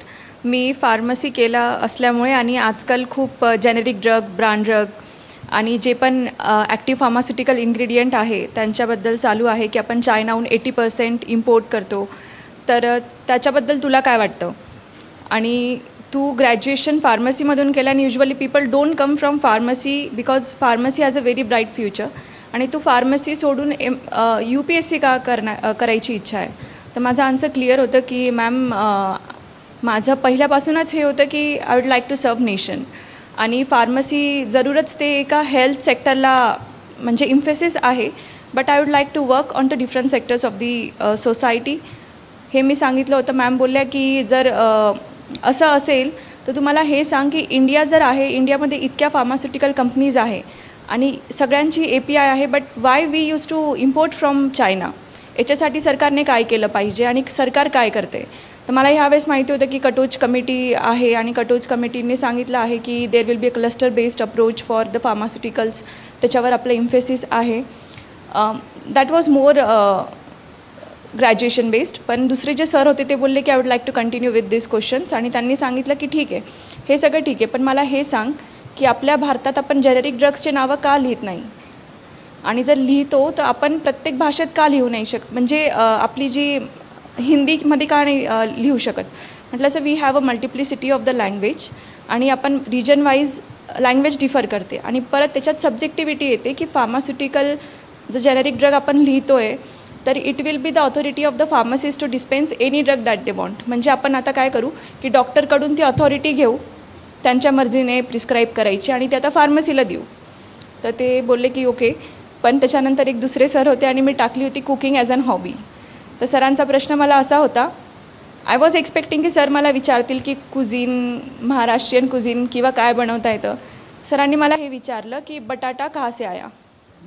तर आय वॉज लाईक की सर बटाटा पहले ये बताइए, is it A English word और मराठी वर्ड. आई सेड कि सर बचपन से तो हम बटाटे को बटाटा ही बोलते हैं. बोलते कि okay tell me from where did it comes. I said कि sir from America and Britishers were to bring. No no no, who was the first one to bring बटाटा to India. I said, sorry sir, I'm not sure about this. He said ki okay, I will help you. Tell me who were the first to come in India, whether it is a Britishers or Portuguese. I was like, sir, Portuguese. Okay, then Portuguese were the first who brought batata. Then from batata vada pav. Then he told me about the history of batata. Then tell me something which is indigenous to India. I said, sir, eggplant. Do you know anything else? Said, no sir, that's it. That much I know. Okay, that's it. Then last question was like, what is your stake on the Aadhaar and the privacy issues? Don't you think that we are submitting our privacy to the Google and they are misusing our data? That was the question, and on that question I was grilled, and that was the interview. That's it. माझा प्रश्न विश्वांजली मॅडमला आहे. Madam, as a engineer आपल्याला माहिती आहे की प्रत्येक आपण प्लेसमेंट प्रोसिजर थ्रू आपण जातो. तर एक ग्रामीण पार्श्वभूमी असल्याकारणाने जर आपण प्लेसमेंट म्हणजे ती जी नोकरी सोडतोय, घरच्यांचं असं मत असतं की ती नोकरी सोडून का आपण म्हणजे मिनिमम 2 वर्ष त्याला आपल्याला द्यायला लागतील. तर त्या परिस्थितीला कसे सामोरे जाणार? असे पण आता मी काही जण पाहिलेत की जे जॉब करत त्यांनी हे केलं आहे. असे पण काही लोक आहेत की ज्यांनी थोडे म्हणजे 1-1.5 किंवा 2 वर्ष जॉब केला आहे, थोडी फायनान्शियल सिक्युरिटी केली आणि मग अभ्यास सुरू केला आहे. पण मला असं वाटतं की लगेचच अटेम्प्ट द्यायची अगदी इच्छाच असेल की आफ्टर ग्रॅज्युएशन, तर मग ते जर का मनात एकदम पक्क असेल आणि जर का अभ्यास करण्याची तयारी, तेव्हा मग कसं असतं ना, आपण अभ्यास सुरू करतो पण मध्ये असा जर का पिरियड आला की तेव्हा अभ्यास नाही चांगला होतं, मग ते वाढत जातं. त्यामुळे ही जर का स्वतःमध्ये हा विश्वास असेल की आपण लगेच करू शकतो आणि 1 वर्ष पूर्ण अभ्यास करून मग पहिला अटेम्प्ट घेऊ आणि जर का तो क्रॅक करता आला तर डेफिनेटली लगेच संपू शकतं. पण ह्या परीक्षेचं म्हणजे I think everybody will agree की आपण एक पहिले 2 वर्ष जो अभ्यास करतो ना, तर तोच आपला एकदम चांगला अभ्यास असतो. नंतरचं सगळं व्हॅल्यू ॲडिशन असतं त्याच्यामुळे मध्ये. त्यामुळे UPSC तर आपण द्यायचीच, पण त्याबरोबर अजून एक अलाइड एक्झाम जर का देता आली, मग एक काहीतरी जॉब सिक्युरिटी त्यातनं मिळाली आणि मग UPSCचे आपण अटेम्प्ट्स देत राहिलो तर बहुतेक ह्या कंडिशनमध्ये त्याचा फायदा होईल. आत्तापर्यंत सगळे प्रश्न मुलांकडूनच आलेले आहेत. आपण थोडं मुलींकडे वळूयात. माझा प्रश्न विश्वांजलीसाठी आहे. आपण UPSCचा अभ्यास करताना म्हणजे नाही आपल्याला माहिती आहे की आपण हे का करतोय, तरीसुद्धा घरच्यांचं प्रेशर किंवा अन्य कारणारे आपला आत्मविश्वास ढासळतो. तर अशा परिस्थितीत आपण काय करायचं? अशा परिस्थितीत म्हणजे मी या बाबतीत लकी आहे की असं घरनं काही प्रेशर्स आले नाहीत आणि मला अगदी मान्य आहे की स्पेशली मुलींना येतात, मग ते लग्न असू दे किंवा या सगळ्या गोष्टी. एक स्ट्रॅटेजी मी वापरली होती म्हणजे मी कुठल्याच फॅमिली फंक्शनला जायचे नाही, कारण तिथे गेलं की मग हे प्रश्न येतातच की सध्या काय चाललं आहे, मग वय किती झालं आहे, किंवा मागच्या वर्षी पण हेच करत होती ना वगैरे असे प्रश्न येतात. त्यामुळे मी जितकं सोशल आउटिंग्स म्हणजे अशा बाबतीतले अवॉइड करता येईल तितके मी करत होते. आणि काही नाही, आपलं हे फर्म पाहिजे. मग अशी प्रांजल पण म्हणली की आपल्याला लोक खूप सांगत राहतात आणि खूप काय काय निगेटिव्हिटी असते ह्याच्यामध्ये, पण आपला निश्चय पक्का पाहिजे त्यातनंच. आणि surround yourself with people की जे तुमच्याबरोबर त्यांचं वेवलेंथ जुळते. अजून कोणाला? हो, मी याच्याबद्दल सांगेल कारण की मला खूप 5 वर्ष लागले ही एक्झाम काढण्यासाठी आणि माझ्या लाईफमध्ये खूप असे टर्निंग पॉईंट झाले की काही वेळेस फॅमिलीकडून की अरे म्हणजे मी सगळ्यात मोठी बहीण आणि माझ्यापेक्षा लहान 3 बहिणी आहेत आणि म्हणून मला ह्या गोष्टीचं खूप माहिती आहे की किती प्रेशर आईवडिलांना असतं आणि ते त्यांच्या जागी योग्य असतात. पण हे आपली साईड असते की आपण त्यांना प्रूफ करून द्यायचं की नाही सगळं ठीक आहे आणि सगळं ठीक होईल. कारण की काय होतं ना, आईवडिलांची इच्छा असते आपल्याला सपोर्ट करण्याची, पण त्यांच्या आसपाससुद्धा जे लोक असतात ना ते त्यांना पोक करत असतात की काय चाललं आहे, म्हणजे किती वय होतं आहे. आणि आय एम 26 आणि मला खूप लोक अजूनही म्हणजे जोपर्यंत रिझल्ट नाही आला त्याच्या आदल्या दिवसापर्यंत हे होतं की तुम्ही काय करताय, तुम्हाला समजत नाही का, म्हणजे मुलींचं वय इतकं होतं आणि तुम्ही कुठे पाठवलं आहे दिल्लीला 3 वर्षापासून आहे, काय करते, एक पण एक्झाम क्वालिफाय नाही झाली. तर अशा परिस्थितीत फक्त आईवडिलांना दिलासा द्यायचा आणि पॉझिटिव्हिटी ठेवायची की जर आपल्यात हिंमत असेल ना तर होईल आणि एक दिवस नक्की होईल आणि ज्या दिवशी होईल त्या दिवशी तुम्हाला कोणालाच उत्तर द्यायची गरज नाही पडणार.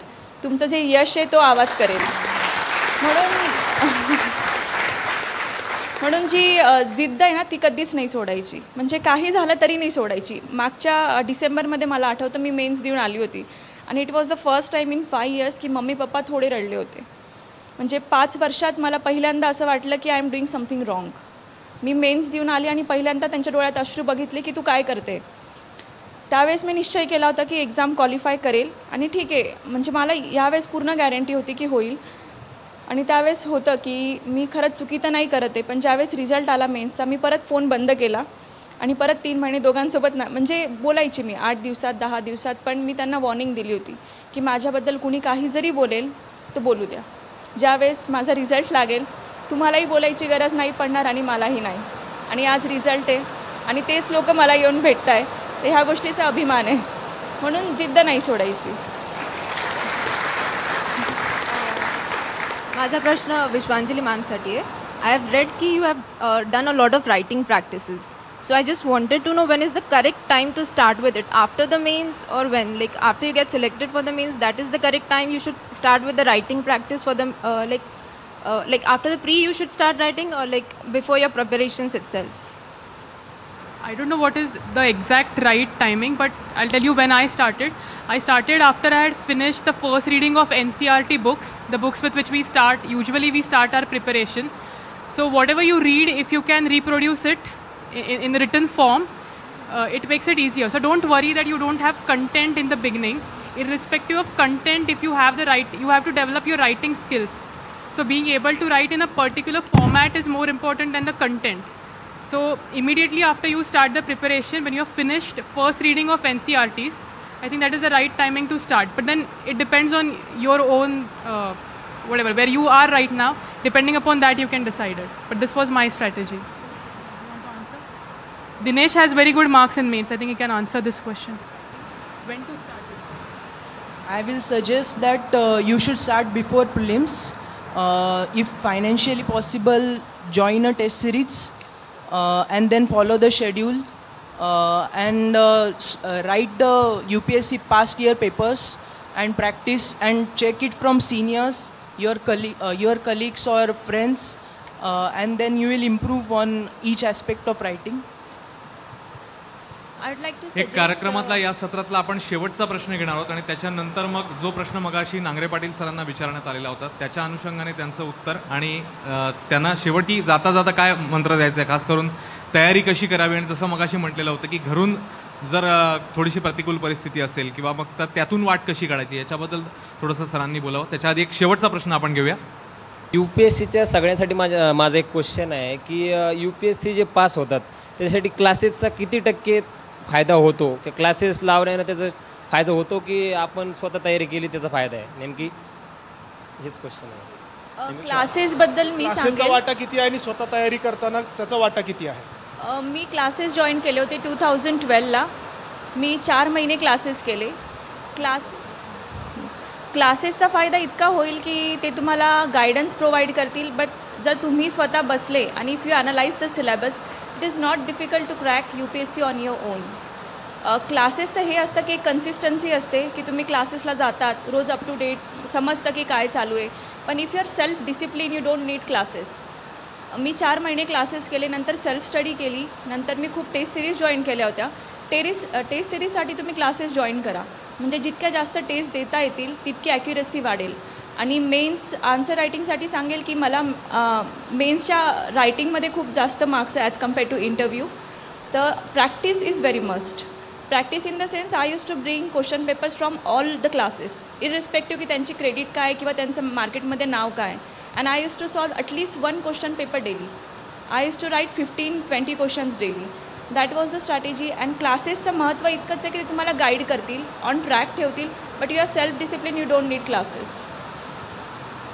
क्लासेसचा उपयोग हा कंटिन्युटी राहण्यासाठी जास्त होतो, की किमान 2 तास तुम्ही दररोज क्लासेसला जाता, त्यामुळे अगोदर अभ्यास करता आणि त्यानंतरही अभ्यास करता, तेवढाच उपयोग क्लासेस आहे. आणि कारण आता ऑप्शनलचा मी विदाउट क्लास मी एक साधी टेस्ट सिरीजही नव्हती लावली ऑप्शनलसाठी, ऑप्शनल पूर्णपणे मी सेल्फ स्टडी केलेला आहे. त्यामुळे क्लासेसचा तेवढा उपयोग आहे की कंटिन्युटी राहणार. पण जर स्वतःची कमिटमेंट असेल आणि स्वतःमध्ये स्वतः करण्याची ताकद असेल तर क्लासेस नाही केलं तरी चालतील, एवढं मात्र नक्की.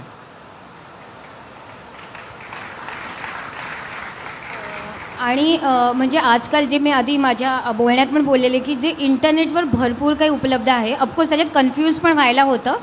तर म्हणजे काही काही वेबसाईट्स आहेत त्या like it's equivalent to classes actually. तर मृणाल एक वेबसाईट आहे, इन्साइट्स ऑन इंडिया वेबसाईट आहे. तर ते म्हणजे अक्षरशः स्केड्यूलसुद्धा बनवतात की तुम्ही नेमकं हे अभ्यास करा, ह्या पुस्तकातला हा धडा वाचा. तर त्याचा पण आपण एक फायदा घेऊ शकतो. आणि जसं भाग्यश्री म्हणाल की self discipline is very important. तर मी क्लासेस नव्हते लावले पण मी टेस्ट सिरीज घेतली होती. त्यामुळे एक होतं ना की वीकली बेसिसवर मी अभ्यास करते नाही करत आहे ते मला तपासायला त्याची संधी मिळत होती.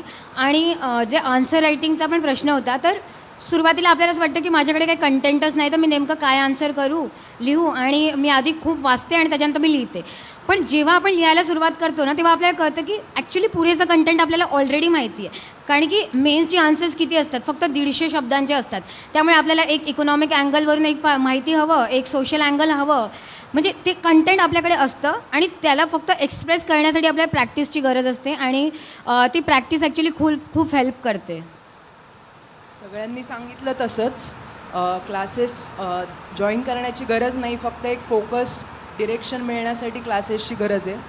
आणि तुम्हाला एक शेड्यूल फिट करण्यासाठी क्लासेस लागतील. पण आता आजकाल वेबसाईट्स वगैरे अवेलेबल आहेत तर ते तुम्ही फॉलो करू शकता. आणि टेस्ट सिरीज वगैरेसाठी क्लासेस लावलेले कधी पण बेटर, कारण त्यात इम्प्रूव्हमेंट्स होत असतात. त्यामुळं रायटिंग जेवढी जास्त करता येईल क्लासेसच्या ह्याच्यानी तर ओके. नाहीतर सिनियर्स वगैरे गाठायचे, टॉपर्स गाठायचे, त्यांचे ब्लॉग्स वाचायचे. Self study will be enough then. बराच इथे पार्ट सेल्फ स्टडीचा असतो, कारण क्लासेसमधनं आपल्याला एक डायरेक्शन आणि गायडन्स मिळू शकतो. आणि या परीक्षेत मला असं वाटतं की कोणीतरी शिकवण्यापेक्षा कोणीतरी इव्हॅल्युएट करणं जास्त महत्त्वाचं आहे. मग ते आपलं मॉक इंटरव्ह्यूज थ्रू असू दे किंवा आपण जे काही लिहितो त्याच्या थ्रू. त्यामुळे जास्त आपल्याला सिनियर्स आणि क्लासेसचा उपयोग इव्हॅल्युएशनसाठी करून घ्यायचा आहे, मोर दॅन कंटेंट हे करण्यासाठी. आणि अजून एक मला या परीक्षेत जाणवलं की ओरिजिनॅलिटी इज रिवॉर्डेड, म्हणजे मेन्समध्ये पण आणि इंटरव्ह्यूमध्ये पण. त्यामुळे एखाद्या इश्यूवरती स्वतःचा विचार करणे आणि स्वतःचा त्याला एक अँगल देणे हे पण तितकंच जास्त महत्त्वाचं आहे. या सत्राची आता आपण सांगता करतोय आणि मगाशी नांगरे पाटील सरांना जो प्रश्न विचारण्यात आलेला होता त्याचं उत्तर आणि जाता जाता सर तुम्हाला काय कानमंत्र द्यावं असं वाटतं? मला प्रश्न पोलिसांच्या प्रतिमेसंदर्भातला या तरुण मुलानं विचारला. त्याच्यासाठी एक कविता आहे ज्यामध्ये सगळ्या प्रश्नांची तुझे उत्तरं आहेत. कविता एका IPS अधिकाऱ्यांनी लिहिलेली मिश्रा नावाचे, खाकीबद्दल आहे. दिन हूँ रात हूँ सांझ वाली बाती हूँ मैं खाकी हूँ. आंधी में तूफान में होली में रमज़ान में देश के सम्मान में अड़िग कर्तव्यों की अविचल परिपाटी हूँ मैं खाकी हूँ.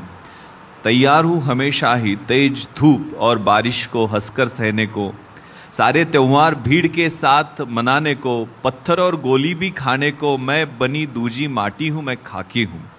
विघ्न विकट सहकर भी सुशोभित सज्जित भाती हूँ, मुस्काती हूँ इठलाती हूँ वर्दी में गौरव पाती हूँ मैं खाकी हूँ. तममय प्रकाश हूँ कठिन वक्त की आस हूँ, हर वक्त तुम्हारे साथ हूँ, बुलाओ तो दौड़ी आती हूँ मैं खाकी हूँ. भूख और थकान की बात ही क्या, भूख और थकान की बात ही क्या, कभी चोटिल हूँ कभी आहट हूँ और कभी तिरंगे में लिपटी रोती सिसकती छाती हूँ मैं खाकी हूँ. ही प्रतिमा जी आहे आपण सिनेमा आणि टेलिव्हिजन पाहून जनरली बनवतो. आणि पोलीस हे सॉफ्ट टार्गेट आहे. समाजामध्ये कायद्याची अंमलबजावणी करण्याचं जे कटू काम आहे ते पोलिसांना करावं लागतं. आता शेतकरीच्या आंदोलनाच्या दरम्यान आपण पाहिलं असेल शेतकऱ्यांना पकडून गाडीमध्ये घालताना लाठीचार्ज करताना पोलीसच दिसतात.